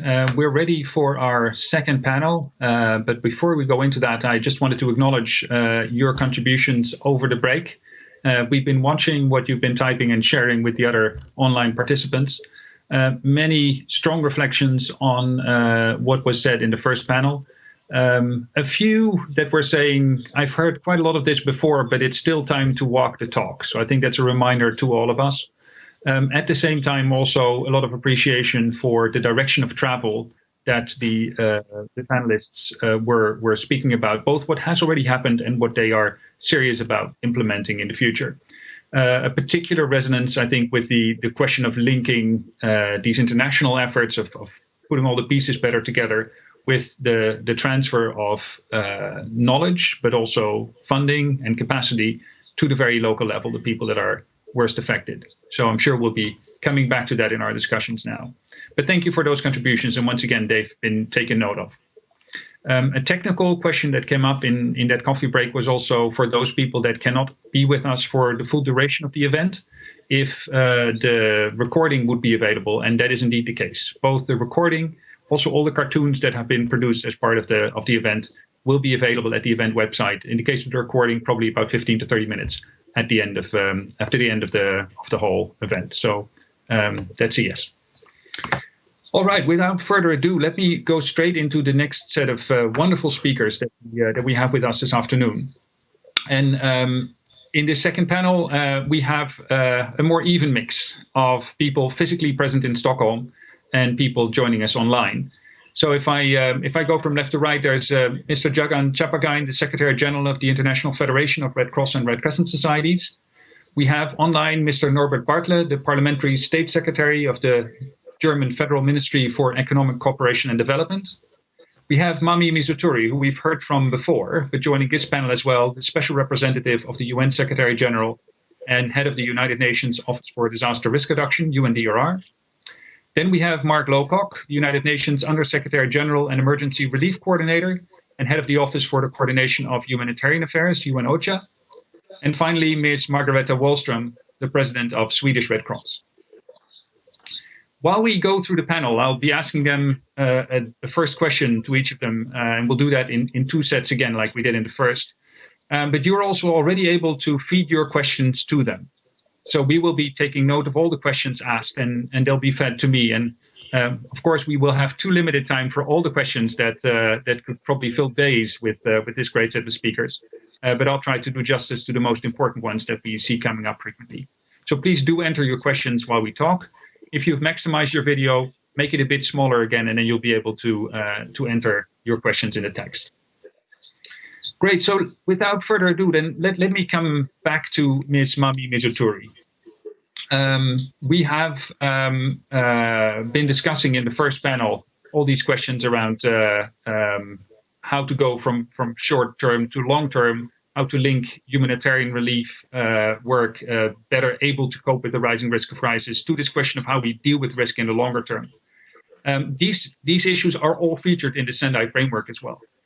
What is UNDRR's perspective on the question of how we make better use of forecasts and also how we use that shorter term risk information to this question of longer term anticipation and addressing rising risks structurally for the longer term future? Thank you, Martin. You mentioned the Sendai framework for disaster risk reduction, and that was adopted when Margareta was in my job. There's a big paradigm shift in the Sendai framework, which is that we have to stop managing disasters. We have to start managing disaster risk. And this is about prevention. And I was quite encouraged because many of the panelists of the first session were mentioning prevention, were talking about disaster risk reduction. And I also see from the reflections of the people listening in saying that they have heard this many times. A lot of it true, but as you said, Martin, we need to walk the talk. And what is really new, I should say, which really has to be, in the realm of walk the talk, is about this managing disaster risk. Instead of picking up the pieces after the disaster strikes us and breaks us to parts. So what do we need to do about this in terms of making this long-term solution, long-term policy really work? We really do need to, in the first place, have data. And actually, there is a lot of data out there, but we need to make the data more open, accessible, and interoperable.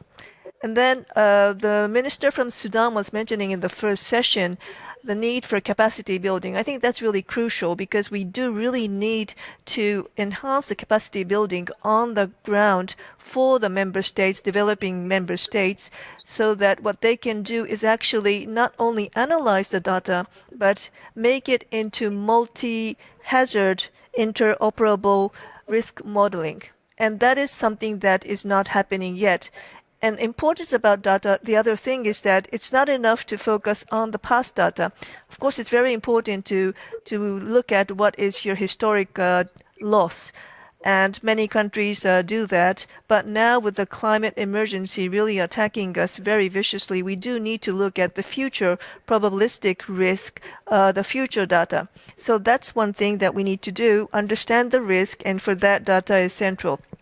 And the second thing, and this is also written in the Sendai framework, which has 7 global targets, there is one global target that says that by the end of this year, a substantive number of countries need to have both national and local disaster risk reduction strategies.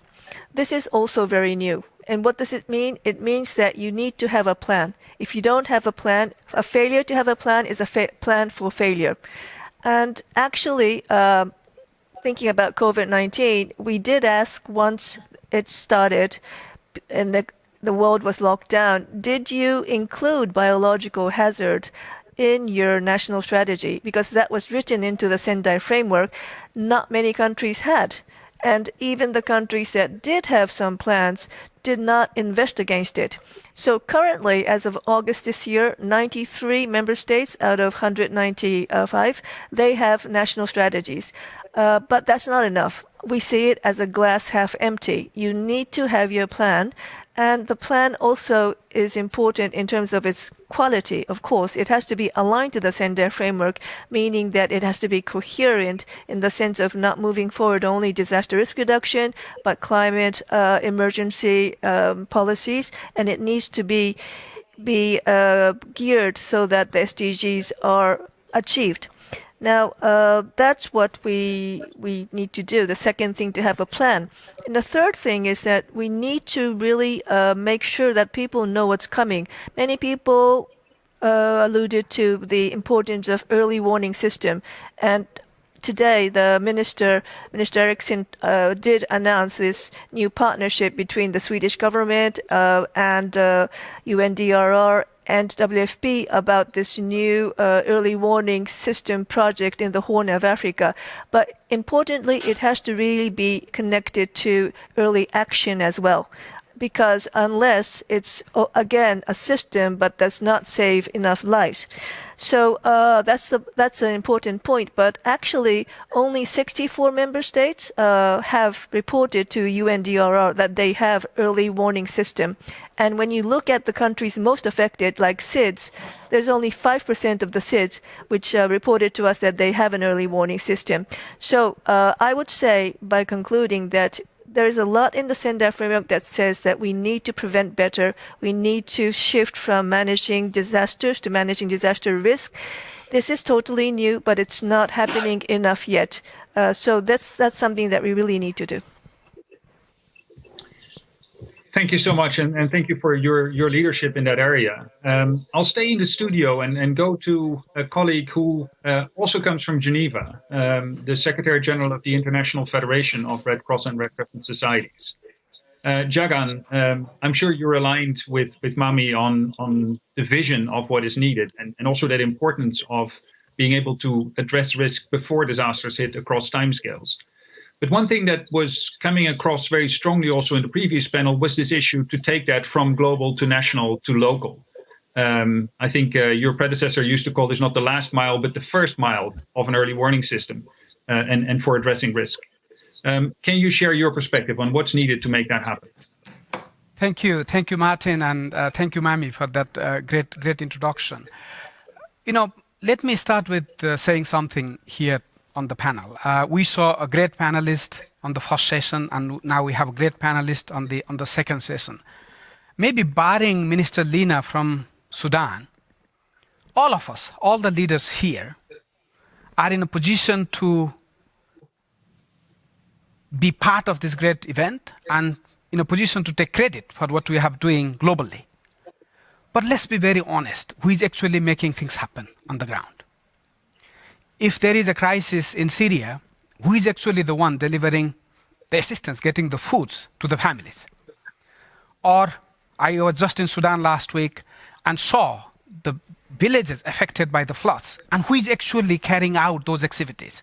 Or the early warning action, who is actually operationalizing this in Bangladesh coastal area? These are the local communities. These are the local volunteers. These are the local organizations. And I think we really have to change, and we really have to walk the talk. You mentioned, Maarten, in the introduction. We really need to walk the talk.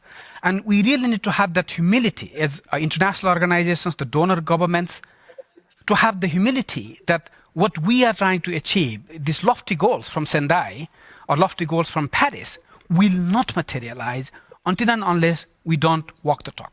What do we mean by walk the talk? Meaning that we really have to empower the local community. It's not only about money. Of course, the resources is very, very important. The funding has to follow at the local level. But it's also about empowering the local community to take charge.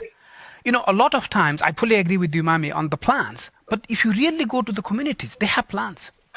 They know what to do before the monsoon season comes.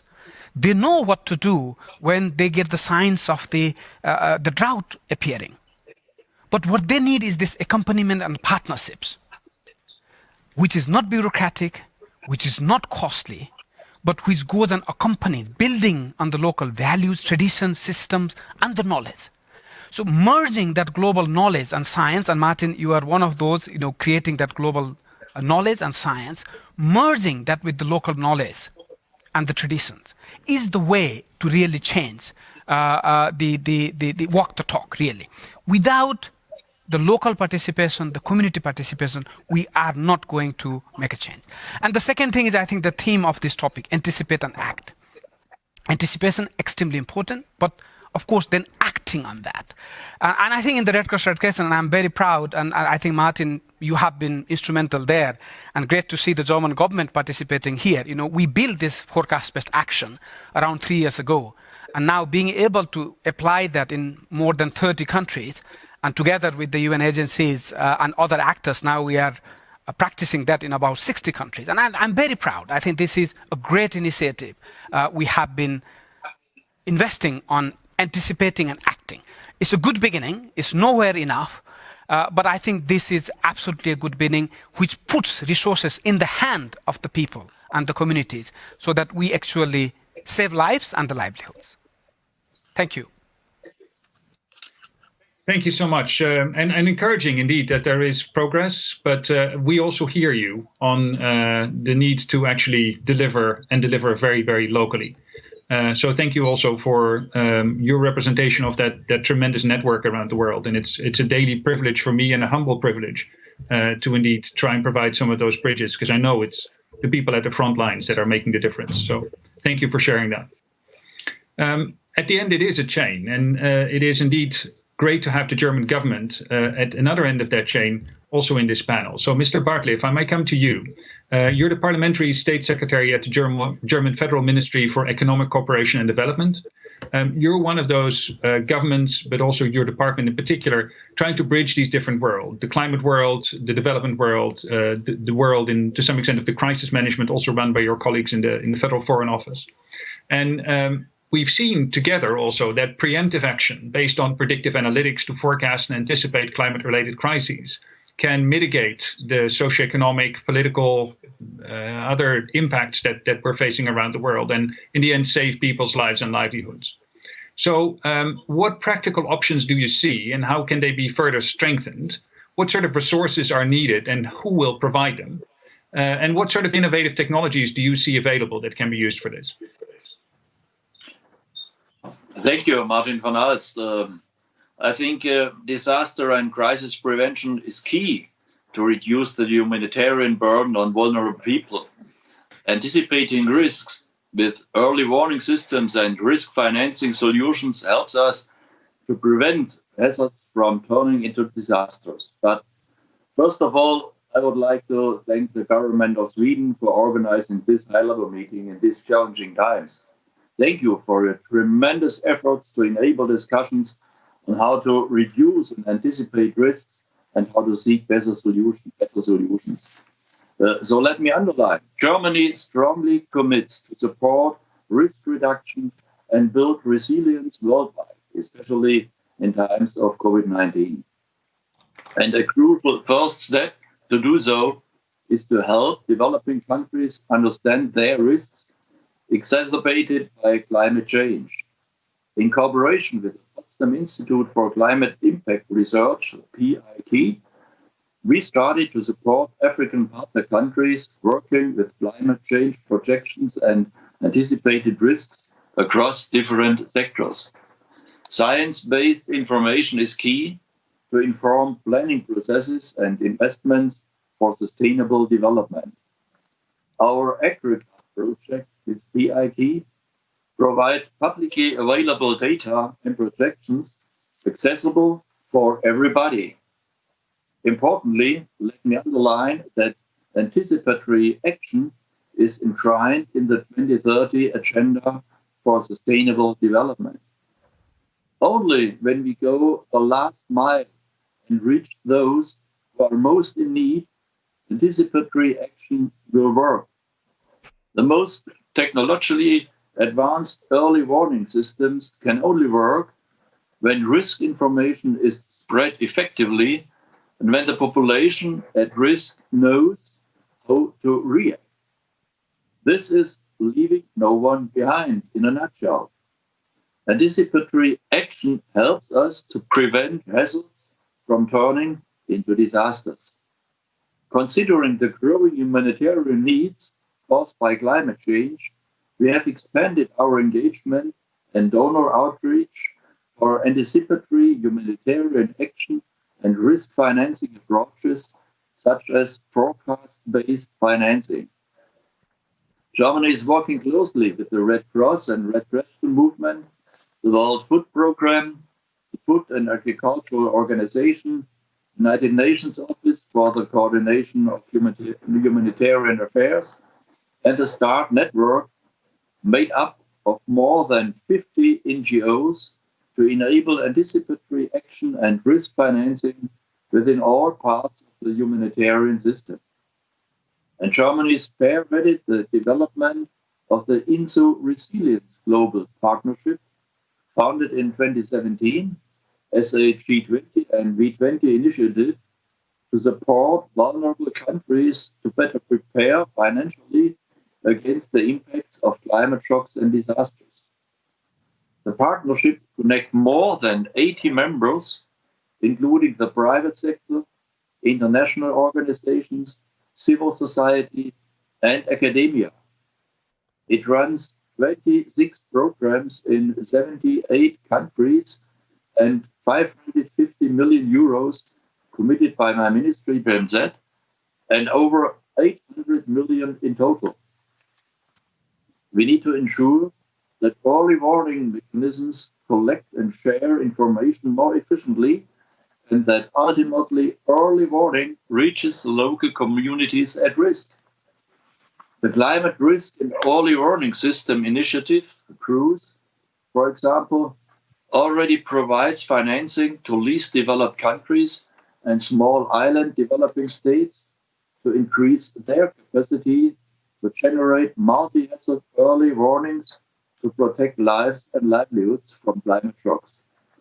We will further intensify our engagement in anticipatory financing in the coming years and hope to see more donors invest in such innovative instruments. Thank you. Thank you so much, both for sharing these thoughts here on this panel and indeed for your leadership, driving some of these innovations, bringing some of these partners together. For me personally, it's been great working with so many of your officials in your ministries, both in BMZ and in the Federal Foreign Office, but also now seeing the links between these different worlds coming together. We were working in this space of anticipatory humanitarian action, and we now see the bridges being built to this whole world of insu resilience and the insurance solutions and the wider scope of measures needed to manage risk more holistically. So once again, thank you for all of that, and some important nuggets there for what we need to address in the world the coming years. I want to come to a couple of questions from the online audience for the first set of speakers. There's one that I think was triggered by Mami's remarks about this year. So there's a question from Jana Junghart to both Mami and Jagan. In hindsight, were your institutions prepared to address biological hazards before the pandemic? And what are your main lessons learned on the role of disaster risk reduction? So thank you for the question. In 2015, when the Sendai framework was adopted, biological hazard was included in the scope. Before that, only natural hazards were in the scope, but from Sendai, biological hazards along with environmental, chemical, technological hazards were included. And then in 2016, there was an important conference that actually took place in Bangkok, co-organized by WHO and UNDRR. And it was about the public health aspect of Sendai framework, how that can be achieved. And from there came out a set of principles called the Bangkok Principles. So very early on it started. And why? Because at Sendai, there was a big push from countries that experience Ebola, SARS, MERS, that yes, we do need to include biological hazard in the framework. And after that, we know now that there were many warnings from experts that this could be the next big crisis. So I would say that yes, we prepared somewhat, but to be very honest, did we focus on that as much as now in hindsight we should have? Maybe we should have focused more. But the point is that, yes, we have been actually in what is called the Global Assessment Report 2019 that we published last year in May during the global platform. We did talk about the systemic risk. We said that the nature of risk right now is systemic. The impacts are cascading. So we can't just look at hazards singly in silos. We need to look at multi-hazard in a systemic way. But as I mentioned in my opening remark, that wasn't really picked up because maybe it was a bit, how should I say, didn't sound like a real scenario. Now we know it's real. So we did prepare to a certain extent, but sadly, it took a whole disaster at a global level for everyone to come to terms on what this really means. That's my assessment. Thank you. Jagan, could you complement that? No, thank you. Actually, I just want to complement what Mami said. Clearly, there have been a number of work done, and including from the International Federation, we have been running what we call the Pandemic Preparedness Program, actually particularly focusing on Africa as a follow-up to the last Ebola crisis, and actually in a great partnership with the USAID, and they have actually invested a lot. And following SARS and MERS, actually many governments had actually prepared the pandemic preparedness plan. And we were working in only around 8 countries. So it would not be fair to say that we are not doing anything. But what was clearly not anticipated was the scale of this pandemic, what it would be. But I would also like to highlight the fact that the similar type of pandemic happened 100 years ago. So this has come after 100 years. From the pure economic sense, we cannot expect that all the governments would be investing to, okay, we have to prepare for pandemic, that it might come next year or the following year. We have to be very realistic. That's simply not going to happen. That's why what needs to happen is investment on the systemic development, having a good health system in the country, having the community outreach, trained volunteers in the community level, good health surveillance system, the good network of health facilities, investing on the poverty reduction initiatives. So investing on the overall health of the countries, overall health of the communities, and having that system would prepare the countries to respond to the pandemic like this one we are having.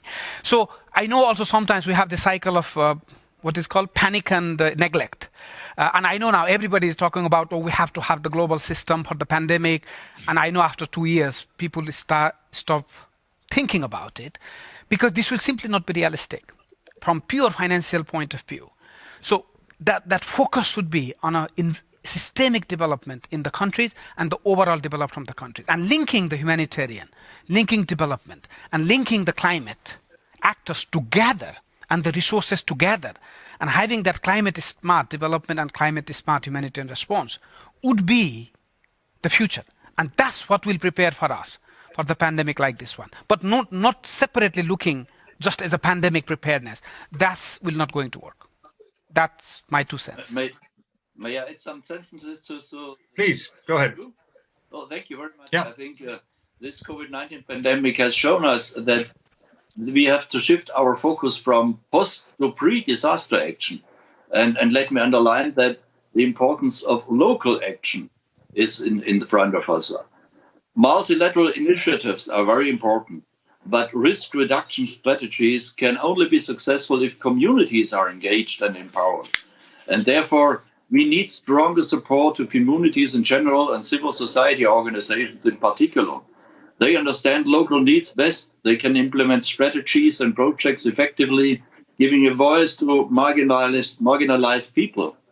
Therefore, localization of disaster risk reduction is the key to deliver on the global post-2015 agendas. Germany Development Cooperation supports civil society organizations and global networks of NGOs like the Global Network for Disaster Risk Reduction just for this purpose. Thank you. Thank you so much. And indeed, a very good reminder that, even physically, travel was impossible in many cases. So we did rely on local capacity to act, especially in the face of some new risks like this.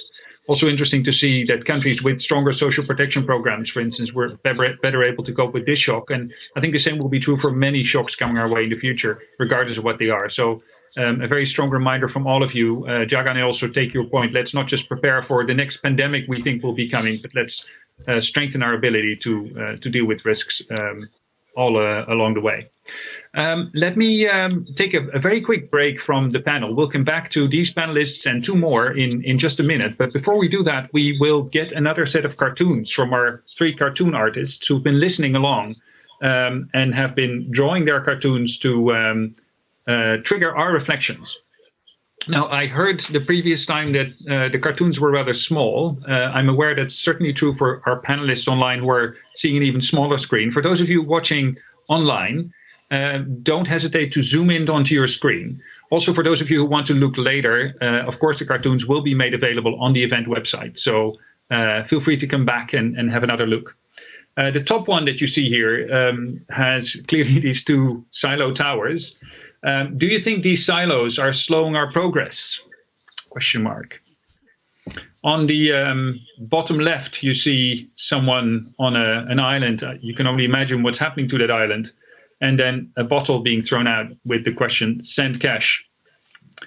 And finally, there is someone on the right bottom apparently drowning. Help me, I can pay. But then a ship with the title Fighting Climate Change saying, oh, sorry, those are humanitarian dollars. So please take a moment to reflect on these 3 images that the cartoon artists have created based on the discussions we've had here today. Feel free to add your thoughts on the cartoons as you look at them online, and then others will be able to see your reflections. I'm wondering if anyone either in the studio or online from our current panel would like to respond to any of these cartoons. What triggers you? Yeah, the silo is really true, isn't it? And unfortunately, there are silos everywhere. There are silos in governments. There are silos in, let's admit it, multilateral organizations. And interestingly, I think there are silos in partners as well. So you have many stakeholders in disaster risk reduction. You have the government, central, local, private sector, academia, civil society, and sometimes I feel that the partners are not also working together. And in a way, it's sometimes not easy to bring them together. But I do believe that maybe people might say that we've been talking about this for the past 20 years, but the fact that, yes, we cannot work in silos is becoming clearer. Why? Because there is not enough money.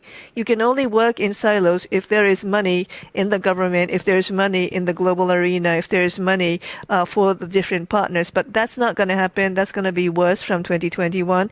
So I do believe that, we're going to be forced into really breaking down those silos. And I think it's a good thing. A silver lining to a difficult time ahead. Jagan, did I see you raise your hand? Did you want to comment as well? They all look very, very interesting for me. And I just wanted to build on what Mami said. From my point of view, I think this whole discussion around the silos, and of course, there are systems behind those silos, and there are reasons why those silos are created. And what I believe is we are trying to solve those silos from the top. We are trying to put sometimes very complicated initiative and processes. But if we just change our mindset and put ourselves in the communities or the local villages, and if we look from their perspective, that what are the needs and how these communities define their issues, their humanitarian issues or the development issues or the climate issues. And if we just agree that what are the inputs that should come to address those needs, then I think the silos become irrelevant.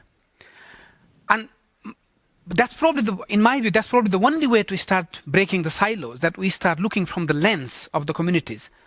And rather than trying to resolve the systemic issues that exist in the governments, the multilateral institutions, and some of us, the international organizations, if we start from fixing those issues, probably the next 20 years we'll be just talking about it, because these are so complex, and these are very interlinked problems with the various systems put in the countries by parliaments and all those type of issues.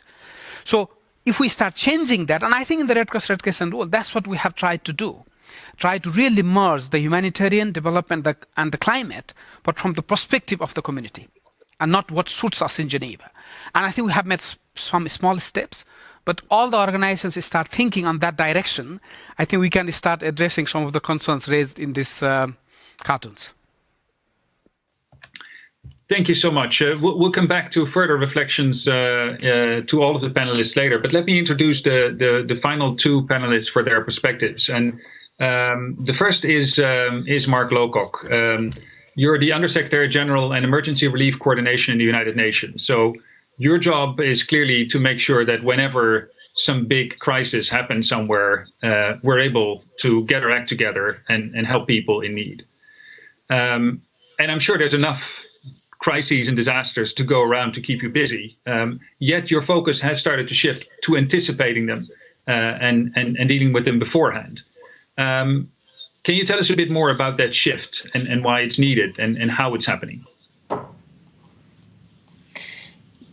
Yes, well, thank you very much indeed. And what I'm going to say really builds on what Jagan and the State Secretary and Mami have already said.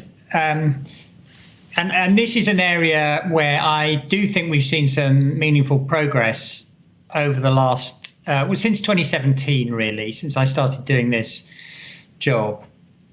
There are very few problems humanitarian organizations deal with for which you don't get some notice. The main category actually is earthquakes. You get about 10 seconds notice, if you're lucky, of an earthquake. But for most of the other things we're dealing with, whether it's droughts or storms or floods, you get a little bit of notice ahead of the event. And essentially the opportunity is to use that notice period better than we've done in the past to set up and organize and deliver a response. That's what forecast-based financing is about. It's what the initiatives of the German government are about. It's partly about what risk reduction is about. And I think one of the things I am encouraged about is that since 2017, there has been more openness and willingness on the financing partner side for humanitarian agencies to anticipate and take earlier action. I mean, when I first started to raise these issues, just to give you one example, in the Central Emergency Response Fund, which is one of the funds I manage, this year there's about $1 billion in the SURF. When I first started to raise the idea, why don't we act before we see all the people starving or having lost their homes on the screen, but after we know it's going to happen? There was a lot of nervousness about that. Actually, quite quickly over the last 2 or 3 years, that has become a little bit more mainstream, because people have seen, as we run the experiments, the ones that Jagain's been talking about, the one we launched when I was in Berlin and talked to the authorities there about the risk of drought in the middle of 2018, where we provided some money, both the World Bank and through the SURF. The experiment we've now run 2 years running to deal with very clearly identified communities in Bangladesh who are about to suffer from flooding. It's absolutely clear. I mean, surprisingly clear, actually. The evidence is more unambiguous than I thought it would be at this stage, that acting early is cheaper, more effective, and more humane. So, you know, in the midst of more challenges probably than we've ever had, and underlying problems that are getting worse, especially in terms of the danger that climate change is posing to many communities, and the very difficult challenge of making them more resilient and helping them adapt. One of the positive stories is this anticipatory action story. And what we need to do really is invest in it more energetically now that it's clear that there's enough evidence that this is the way to go. Great, thank you so much. And that is encouraging, although there's always this question of how fast can we go, also in light of the all the other constraints with the crises that are coming our way continuously, right? And it's great to see your leadership also from the UN side, and then indeed hopefully building that system for that early action on the ground. So thank you for that. It's also encouraging from my perspective, also trying to bridge these different worlds, that this is now being picked up on the climate side, right? So you are driving this leadership on the humanitarian side and enabling these funds to be used differently. I think on the climate change convention side, there's now also an embrace of humanitarian actors as an important piece of the puzzle, solving the climate change adaptation challenge, and actually even these questions around loss and damage. And this risk-informed early action partnership, for instance, that was launched last year at the UN Secretary General's Climate Summit is, I think, a strong example of how those silos are starting to be connected. And again, thank you for your leadership in the UN on that front. Let me come to the last panelist, Margaretha Wallström. Mami already mentioned you've been in her shoes in the past, including at that pivotal moment in Sendai. You've had a long career looking at many of these issues for a long time, and actually driving many of these issues forward for a long time, and contributing to where we are today. At the same time, I imagine you might also feel some frustration about how far we have not yet come, while so much of this has been evident for a long time. We seem to be making some progress, but clearly maybe also not enough. What advice would you have for us, and what do we need to do differently to make faster steps going from here? Thank you for the opportunity, Martin, to take it from this angle. You know, I'm sitting here now representing a national organization, one of those local communities that everyone is talking about, and I'm trying to see from our perspective also as an organization that acts in this big picture. How we as an individual organization, what do we do to actually contribute to reduce global emissions? How do we operate? How do we use operation systems? How much do we travel? What do we do about our paper? How do we do, you know, second-hand shops are famous and good in the Red Cross system. We try to go into the sustainable circular economy. So I would say that's one thing that really every organization should take up on itself. You know, each one of us, part of the global system, should think about that. Secondly, it really, yes. I mean, some people have said that they've been at it for 20 years. The first time I heard about prevention better than cure was in 1984. So join me in, it's a long journey of knowing, as some people have already highlighted, we know what's coming. The science is clear. Why aren't we using it better? What keeps us from doing it? What are the constraints? Well, the constraints are more in the political domain, in changing the tack. So I think for us, all of us, one of the tasks we need to actually take more seriously is how can we help decision makers nationally, globally, to get the right balance between their necessary political agendas and what needs to be done. The challenge we have in the climate negotiation every year, it took decades to get adaptation in there. Now it's in there. How do we use it? And thirdly, I would say, and this really concerns our institutions and the messages we had from the previous panels, that we've heard this for 20 years, what's new? But there were two messages there. One is there need to be more incentives, and there was another message about there need to be more accountability. And I'm sorry to say this in this venue here, but when it comes to all of us, we know that we need to work together. That's not a new idea. We are limited in getting it right. And I think there was a message from the EU Commissioner that donors need to actually get together and together with us make the incentive of financing what drives the agenda so that we can set common priorities and not all of us running about after different balls, so to say. So I see this global partnership for sustainability and survival maybe being at the global level those of us who have the competence and the resources to make a difference, but to team up with national governments because they are the link to the communities. We are not the link to the communities. National governments are the link to the communities. So that's about where I see our big opportunities right now. Everyone expresses great willingness. They know what to do, but how to get us to really grab the opportunity and follow what the minister said when he rang the alarm bell. Not only it's high time, I think he also said it's about to get too late. When it comes to climate change and risk, we are all at the front line.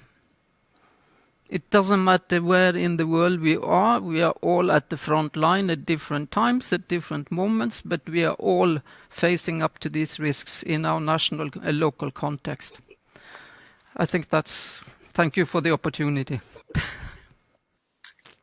Thank you, Margareta. And I think a reminder that, first of all, this cuts across everyone. I also really appreciated your coming back to the umbrella statement that we also have to deal with the root causes of this problem and indeed try and reduce emissions where we can, and especially in countries like Sweden or mine, the Netherlands, but equally in our broader humanitarian work.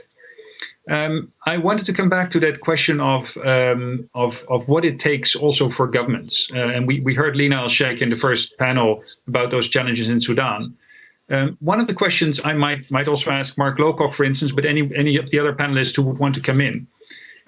How do we build capacity of national government institutions? And this is also a question that came from the audience, especially the national meteorological institutions, to be that channel of information and to be more effective, not just providing sometimes poorly understood general information about millimeters of rainfall, but actionable information that drives that local action that reduces the humanitarian needs. Well, of course, it depends largely on the starting point of the government and the country you're talking about. You know, I spent most of the last 30, 35 years dealing with countries who are on a reasonably rapid development path. And there, typically, what you've been able to do is deal with an agenda where institutions are getting stronger. the fiscal base of the country is improving. Development has generally been progressing. That's been the story over most of the last 30 to 50 years in a lot of countries. And there you can actually do quite a lot to invest in human capital and training and skills and institutional linkages between organizations in one country and another, the provision of information and analysis from country to country or through shared institutions. In those circumstances, there's a set of very well understood and established things which are easier to do in the modern world because of modern communications technology and connectedness than they used to be. Than used to be the case. What is more difficult, obviously, is dealing with, the countries where I now spend my time, which is the countries where states are extremely weak if they exist at all. And in some cases, the state is the problem. And there are still things you can do, but you're much more reliant on a case-by-case decision about which institutions are still working you can work with. And a lot of them will be very local level institutions, often community-based institutions, but a lot of that is mediated through international organizations, whether it's the Red Cross, Red Crescent family or UN organizations or bilateral or whatever it is. And, it's possible to do some things even in the most difficult circumstances. The provision of information is something that's much easier now than it used to be, essentially because of global communications technology. And we've seen that through the pandemic where, certainly on the UN side, we know that our public information messages have reached hundreds of millions, probably billions of people on things you need to know and things you can do in whatever circumstances you're in. And you can, in most cases, reach people with some information. Of course, you have to combat the lies and the myths and the fake news as well. But when it comes to coming back to the heart of your question, what can you do to strengthen institutions? It could be much, much harder in those circumstances for obvious reasons. And the only way to address that is to get onto a development path. Right. Thank you. Jagan, any comments from your end? I remember the previous panel we were on, Dr. Asha Mohammed, the Secretary General of Kenya Red Cross, was commenting on her partnership with the Kenya Met Department, for instance. Any other examples like that on how we... That's really what I was going to add, Martin. I think, of course, the Mark touched on the aspect of the government. The one thing really is to invest is around building the partnerships. Of course, the Met departments are very good at science, but if we want the Met departments to go and translate that message that community understand, that's not going to work. That's not what they are designed for. The people who work for the Med departments are scientists. They speak the language which ordinary people like myself don't understand. That's where the partnership needs to come. And I think Kenya is definitely one example, and I think the Bangladesh has been another big example where the Med departments and the local Red Crescents signing a partnership, developing a partnership, so the science that comes from the Med departments get translated into the language that ordinary community understand. And now the third step is how to get that message to the communities, to individuals. And that's where the volunteers like the Red Cross, Red Crescent, and many other organizations at the local level. In Bangladesh, 40,000 volunteers trained in the coastal area. And these volunteers then take that message in their bicycle and in the bullhorns and really convey the message. So translating that complicated science into a simple language transmitted through the bullhorn and the bicycle. And people are told what to do. But there was one piece missing. And that missing piece was, we tell people to go, but not everybody has capacity to go. And that's where the anticipatory action has come. And that anticipatory intervention is helping now people to evacuate. And we are putting resources in hand. And I think Mark was mentioning, I think this great partnership we had this year in Bangladesh, with the UNDRR coming with the funding, Red Cross coming with our network, and the UNICEF and WFP also coming together in a partnership to save lives and really livelihoods. So the one big element of this is partnerships. Thank you. Margareta. It does two things. One is, and we talk a lot about data, etc., but not all data is free, and this is particularly for poorer countries and communities. We actually need a partner like WIPO, the World Intellectual Property Organization, to work with us also to make data freely available. And this is actually a really big challenge for many countries when it comes to new technology, when it comes to risk data. So that's just one reaction here. There's so many parts of this puzzle of getting us all to the same level playing field in managing our risks. The second point is I know Mami said this when she started saying it, but we're really trying to make the transition from managing the disaster to managing the disaster risk. And I think we can all hear that we still have a long way to go there. The focus is very much on and they should be, because we are humanitarians, but we really need to also develop the competence in moving in the direction of managing the risks in order to reduce future impact of crisis. That's the future to a more sustainable future. Maarten, may I?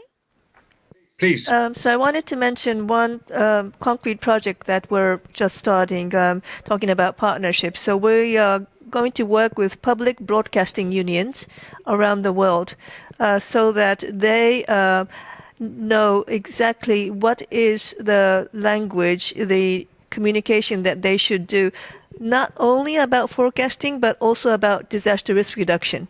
We have a formal agreement with the broadcasting union and the other regional ones to train them. And the reason why we target the public broadcasting unions is because they are trusted partners within the country.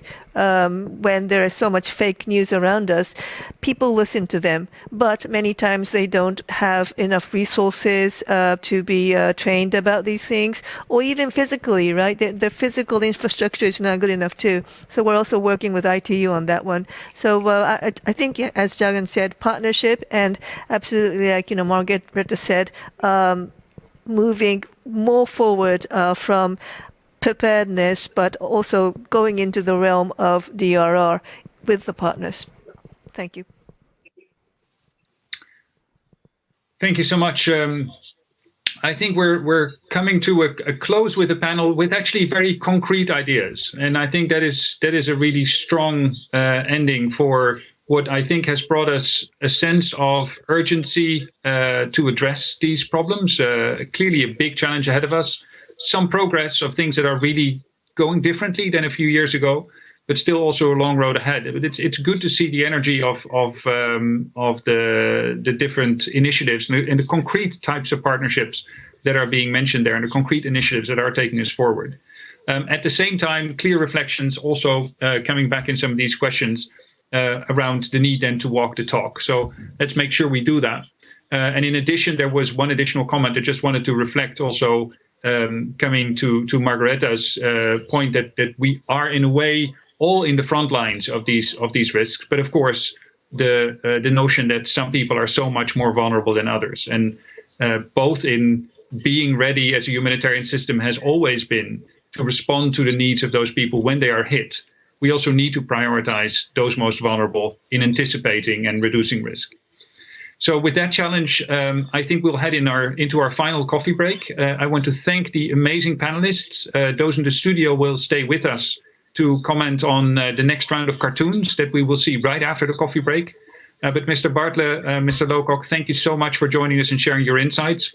Good luck in your important work. Thanks for your leadership. And we look forward to seeing the partnerships that were discussed here blossom in the coming years. So thank you for joining us. Those watching us online, we will go for a 10-minute coffee break now. And in that coffee break, again, share your thoughts.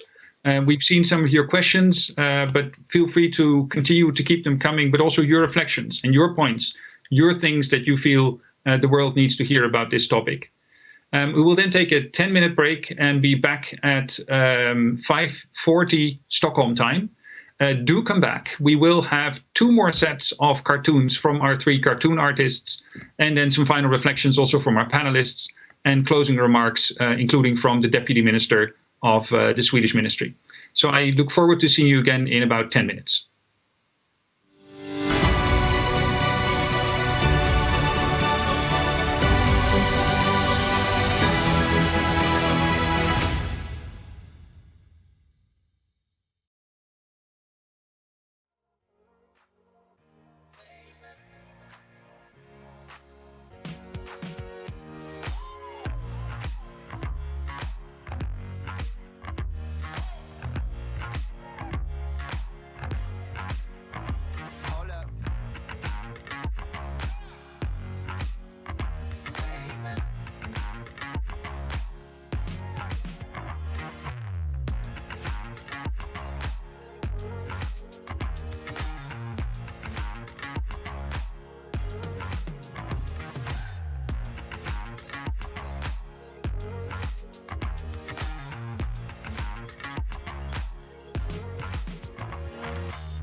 welcome back for our final session in Anticipate and Act.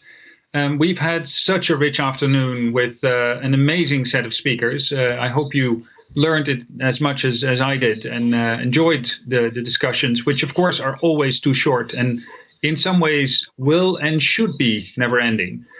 We will all need to take the efforts that were being discussed this afternoon forward from here into our work. And these are also discussions that merit being continued. But in order to keep our minds sharp, let's now hear some reflections on those, or actually see some reflections. But before I do that, I want to welcome one new guest into our midst. We will, in this final set of cartoons, still get some reflections from the guests that we still have in the studio from the previous panel. Jagan Chapagan, the Secretary General of the IFRC, Mami Mizutori from the United Nations Office for Disaster Risk Reduction, and Margareta Wallström, the President of Swedish Red Cross. They are now joined already at the main lectern for the closing remarks by Per Olsson-Fried, who is the Deputy Minister for Development Cooperation of the Swedish government. So a warm welcome to you, and we're happy you're already with us to look together with us at what the cartoon artists have given as an impression of this afternoon. And maybe I might also come back to you for some comments on those. Of course, we will also again be keen to hear from all of you online. So you will shortly be seeing the cartoons on the event website. But please do enter your comments on the event website as well, and those will be visible for all to see, including for us.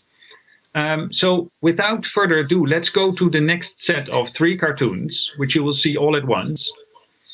Feel free to zoom in a little bit if that's making it easier to have a better look. I know they are somewhat small for some to see on their small screens.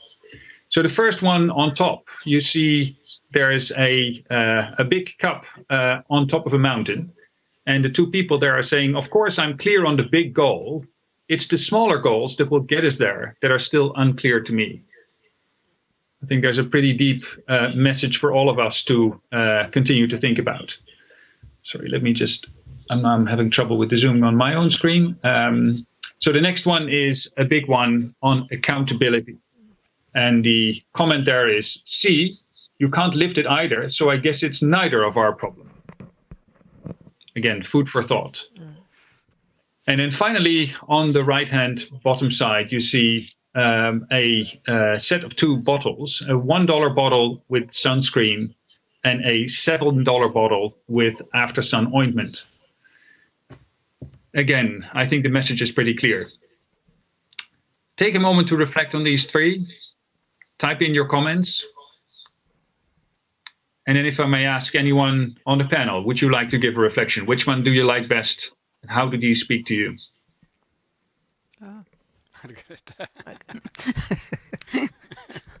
May I, Martin? You know, this one with the big goal and the small goals?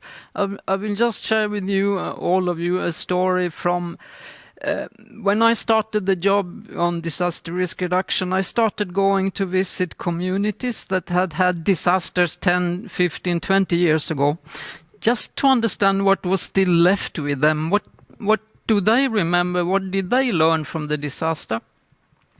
So I went to Maharashtra in India after a big earthquake and met the communities there. There were 2 things I really learned there. Because the earthquake completely destroyed the village, and we all together, the Indians and the international community, we kindly built a completely new earthquake-proof village. Okay, did anyone comment on this miracle that they had earthquake-proof houses? No. The only one who remembered was a grandmother who was happy that her children had a safe house. What people commented on, and I'm sorry to say this, was all these income-generating projects that we supported.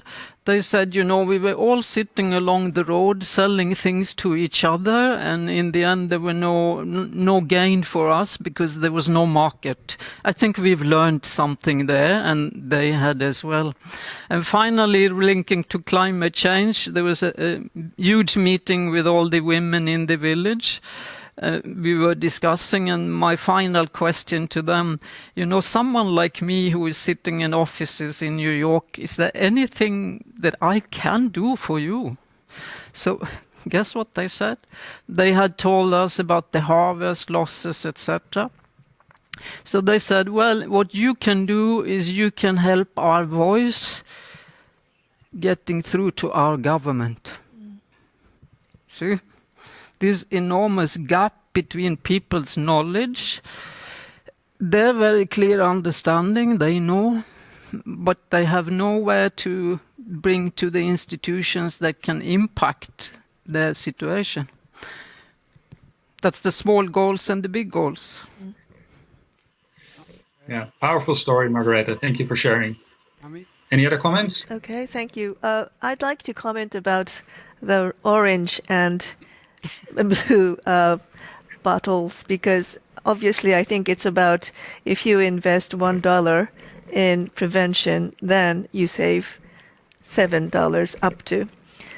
And that's exactly about disaster risk reduction prevention.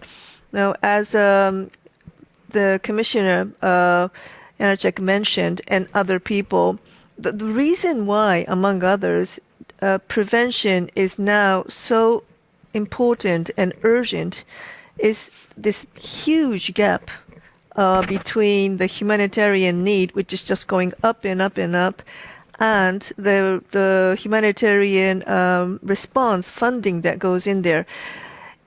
No matter how generous the Swedish government will continue to be, no matter how much WFP, OCHA works day and night, the gap is not going to get any smaller unless we go to the prevention, we go to the disaster risk reduction arena. And as Mark said, I think anticipatory financing is great. And it's great to hear from Mark that from 2017 and Yujagan too, that it's moving forward. Then let's move the needle a bit more further, because as Mark said, it's partially DRR, disaster risk reduction, but disaster risk reduction is much more about going to the root cause and making sure that the risk itself is mitigated. It's much more than preparing better. Of course, we have to do that. So I really like that one, and I'd like to mention that as my, remark. Thank you. Maybe then I will comment on the one that is left. But I was a little bit smiling to see the third one. Say, if someone really loves the sun and beaches, they probably don't mind to get sunburned. So, but that's just a joke. No, I wanted to talk on accountability because, I read somewhere it says, today's problems came from yesterday's solutions. A lot of time the solutions we are finding today, if we are not thinking in an accountable manner, so the solutions we find today will create the problem tomorrow. Like the way we are doing the development, like the way, the way the energy is created is still in many parts of the world, some of the really, middle income countries. The way we do rehabilitation and reconstruction program in Maharashtra, for example. So I think for us to be, if we really want to be an accountable organization, government, or communities, we really have to think that is the solution I'm proposing today will be the problem for tomorrow. That's really one aspect. Second aspect, I wanted to link a little bit with the COVID now, again, as part of the accountability. Of course, when I say that, probably I may not be very popular. I mean, of course, we are in the middle of the COVID. This is a global crisis. And unfortunately, probably another couple of years, we will have to continue to deal with the crisis. But when we look at the vaccines being developed, some of the knowledge being learned, some of the capacities being built in different countries, and I'm one of those optimists who believe on the ability of the science and the people's innovation, we will have a vaccine probably next year, and we will start winning this over. Unfortunately, there is no vaccine for climate. There is no vaccine. We cannot vaccinate the underlying causes for the climate. That's one of the reasons I believe the accountability comes.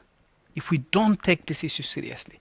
And I think the first picture of having a lofty goal versus having a small the milestones to reach that lofty goals would be very important. And if all of us today, the government, the organizations, the community leaders, Red Cross, Red Crescent type organizations who work in the communities, if we don't take this seriously, I believe we are not being accountable for today and for the future.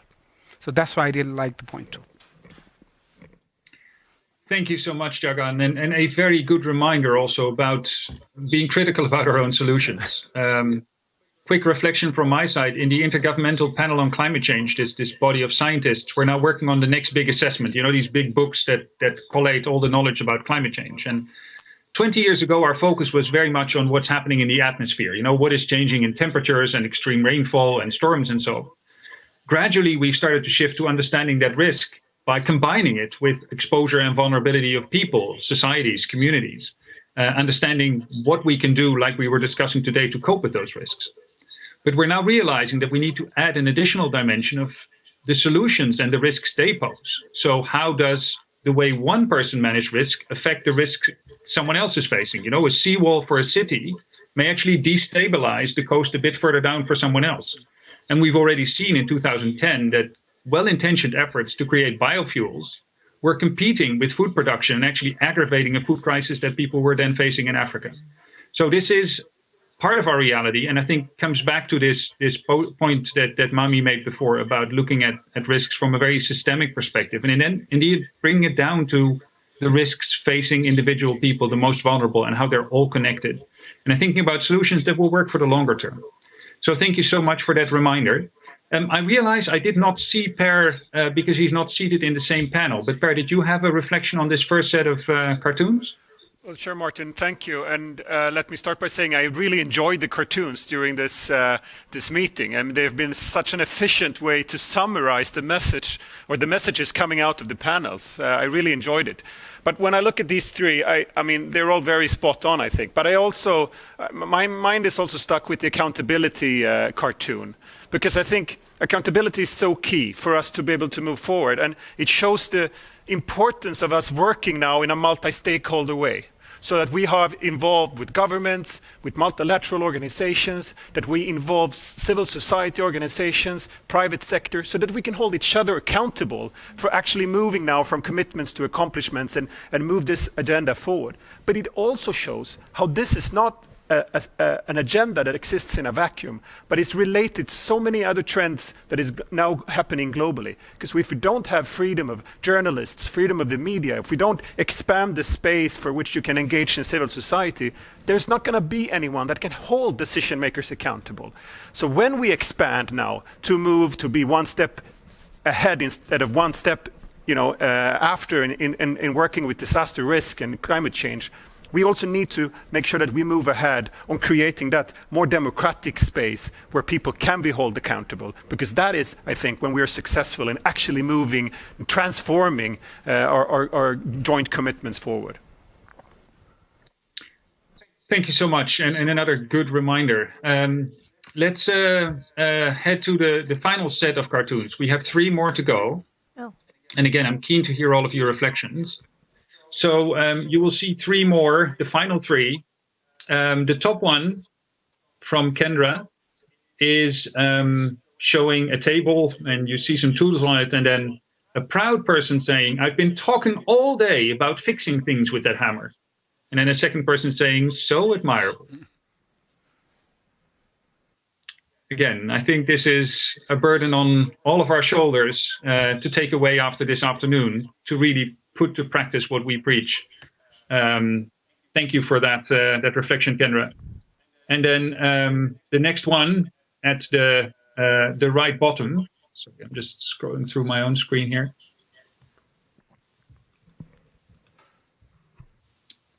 I'm sorry, it's not.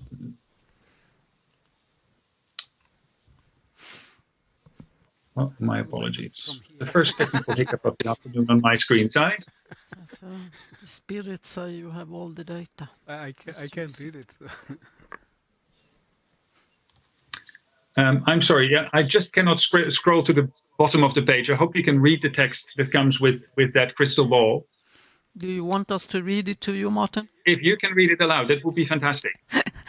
There is one that says, the spirits say you have all the data, just do something. And then it says, we should get off then on the bus driving across this cliff. We should get off then. I thought we agreed on that an hour ago. Let's go over our options once more. Yeah.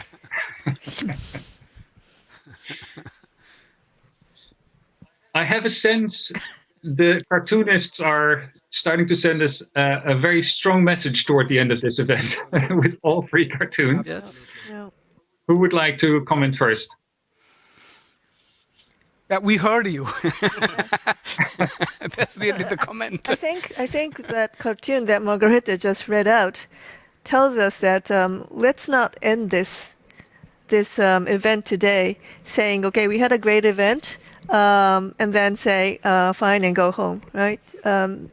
This is because we do a lot of that in multilateral spheres, maybe too much.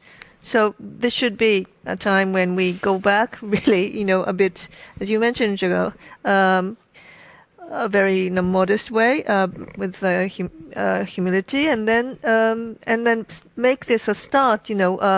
Go over all the things that we committed that we're going to do today, and really do it in partnership with the Swedish government, all of us here. Yeah. No, I agree. I think that bus story is. That's also a little bit typical. We always explain the past very well to each other, but we should learn from the past, obviously, but focus more on both the immediate and longer-term future, and force ourselves to dare to say things that maybe we think rather than voice, and particularly in our global system. When we have this offer of partnership from governments, institutions like the European Union, when everyone feels the need, but there is no sort of center of clear leadership that takes the lead on this, getting us together. I think that's what everyone seems to be craving. So this is an offer to you. And if I may, I think just reflecting on that first of these three last cartoons, because we all have, and all the UN funds and programs, they are equipped with a toolbox each. One has a saw, another one has a hammer, the third one has a screwdriver or anything else.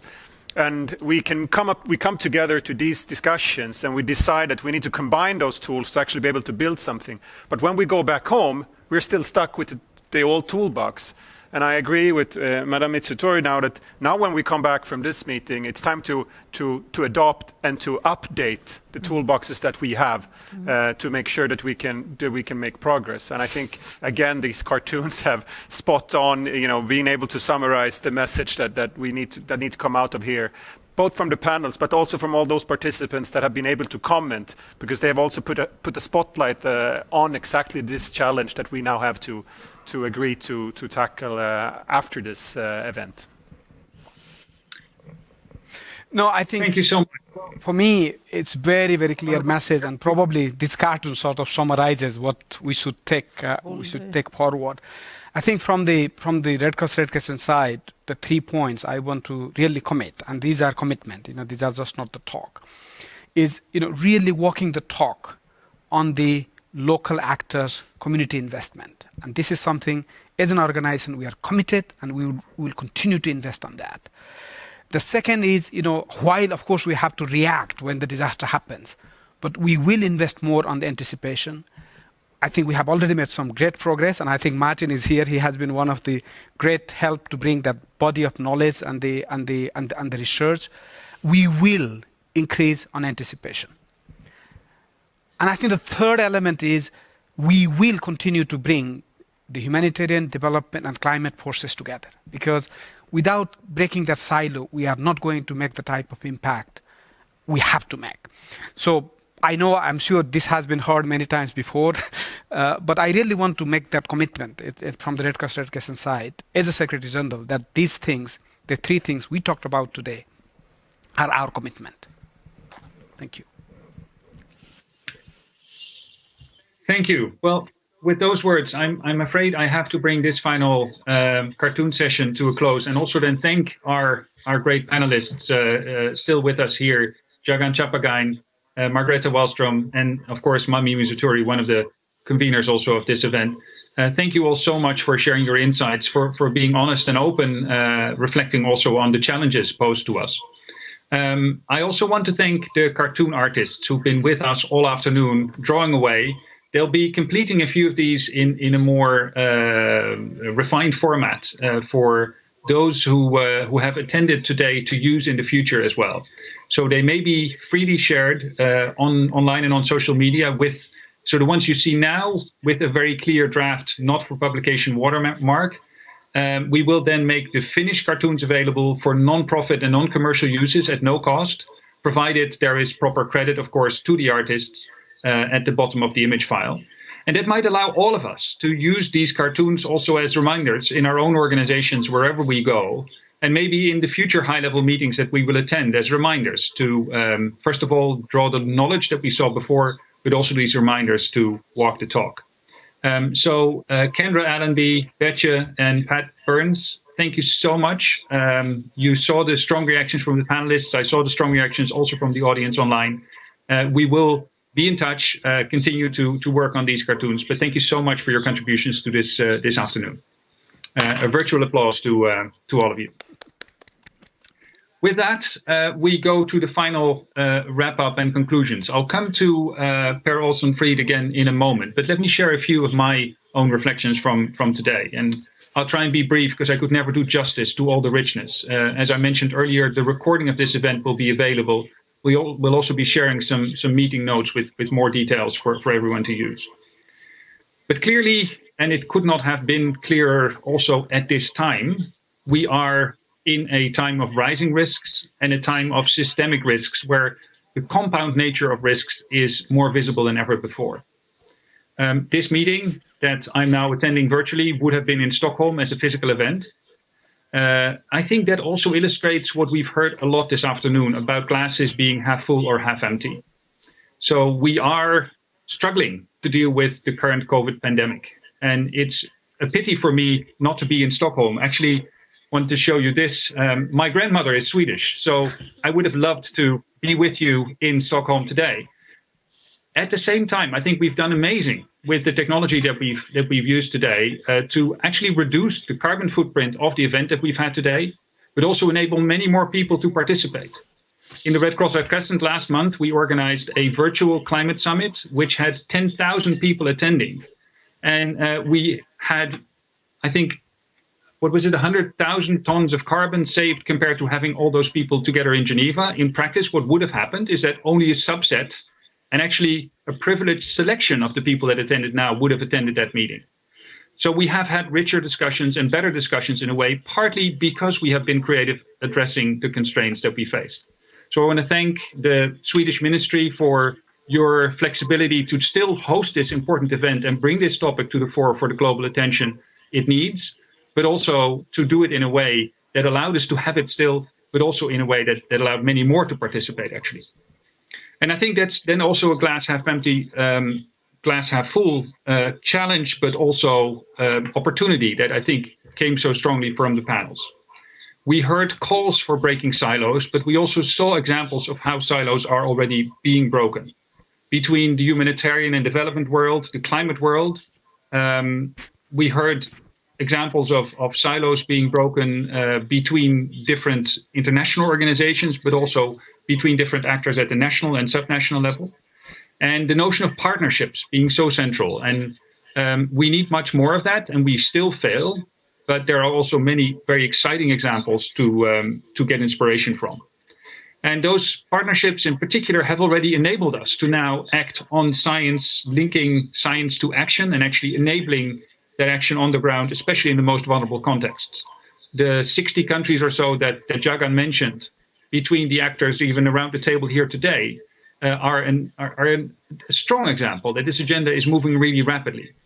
At the same time, it's rapidly sort of going against the tide of rising risks. And we saw many questions online also coming in. How do you actually invest in that preparedness and that anticipation when there is such a continuous pressure on that system having to respond to all these disasters. And that is indeed a challenge. So I want to emphasize also the calls that we heard for the donors to work together on that, to provide the flexible financing, but also investing in the capacity needs.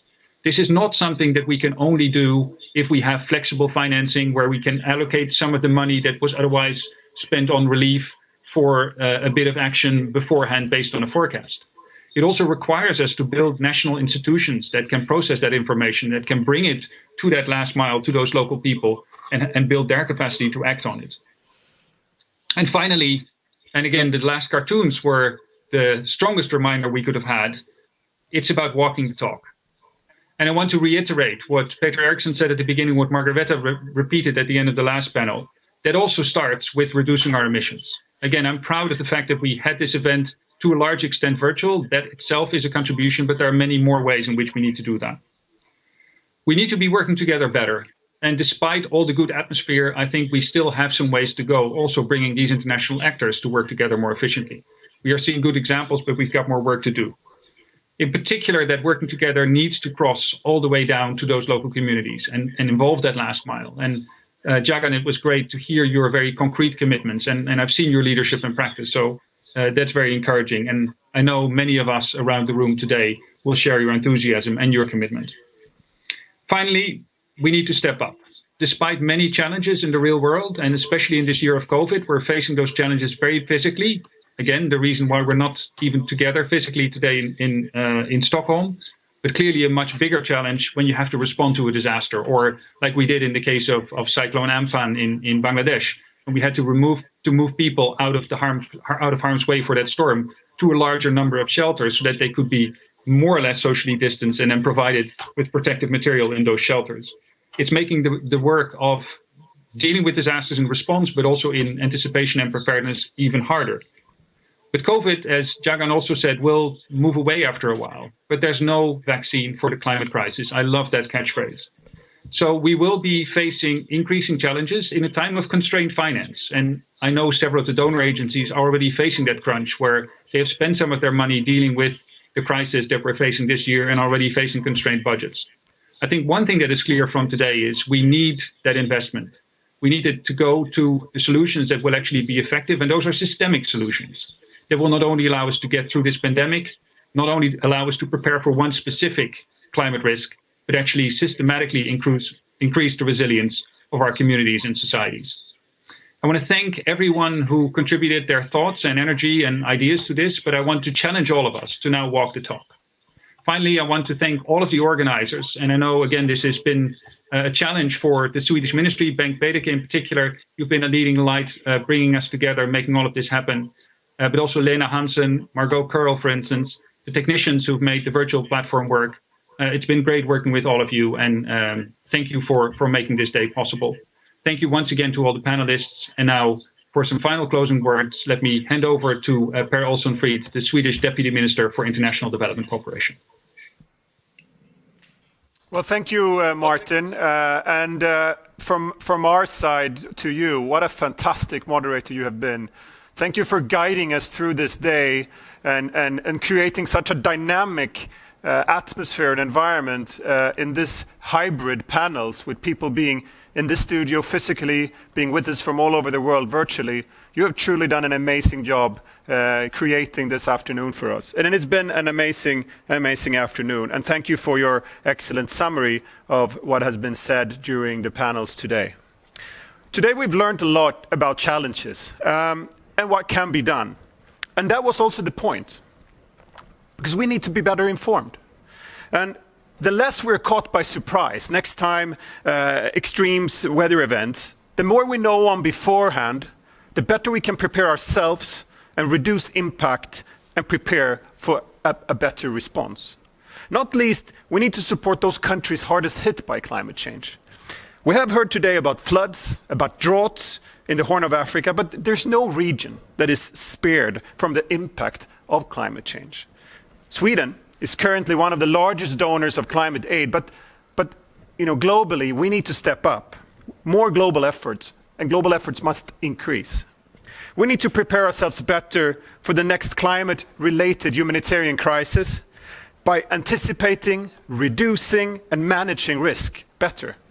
And we need to respond swiftly, more intelligent, more efficient, so that the humanitarian consequences can be lower, be it food insecurity, hunger, or forced migration. We need to both anticipate and act. And as one of the earliest cartoons during this afternoon said, well, we have to spend the money anyway, and it's better to spend it now. We need to invest in resilient infrastructure. We need ecosystem approach to disaster risk reduction. That could also, or will also, improve our work on climate adaptation, on biodiversity, on reducing emissions. We must remember that, I represent a feminist government, so it's clear for me to say also that we must acknowledge that disasters affect men and women differently. And therefore, of course, we need a gender-sensitive lens and approach when planning and responding in different places. Now, I have listened carefully during this afternoon to all that has been said, and I'm very encouraged by the commitment that was expressed by the panelists from different angles and with a wide spectrum of competences. I would like to thank all of the panelists who participated today. This was truly a high-level panel and a high-level meeting. But also, let me thank all of the hundreds of people that have been following this event virtually. Your enthusiasm, your dedication is crucial to help us move forward from here on addressing the humanitarian impacts of climate change. Together with our co-hosts, we have agreed upon a set of recommendations coming out of this meeting. And they will now be published just after the event on the event page. And I'm not going to read them all out now, but let me just give you a couple. We've agreed on the need to front-load investments to help mitigate and prevent emergencies. We agreed to collaborate with regional institutions to manage transboundary risks more effectively. We've agreed to substantially scale up financial support to increase geographical reach and enable more anticipatory action. We've agreed to recognize the increasing number of people in need of humanitarian assistance and of the ballooning cost of humanitarian response, and advocate in global forums for the cost efficiency and sustainability of taking early action. We also agreed to initiate an inclusive process where all participants of the Anticipate and Act are invited to help elaborate further how we can go to concrete measures to support these recommendations, and also to meet again to review the progress that we can do. Now, today's meeting is coming to a close, but we don't see this as the end of this discussion. We see it as a start to further elaborate on the links between climate change and humanitarian impact, to move from commitments to accomplishments. This should be the beginning of all of us working more closely together to tackle this global challenge. I thank you very much. Thank you so much, Per. There was a moving closing with clear implications for how we all take what we've learned today forward. I look forward to working with all of you. Thank you again to all the organizers, and to all of you also around the world. Thanks for your participation, and take care and good night. Ta hand och god natt. Thank you, Maarten. Thank you.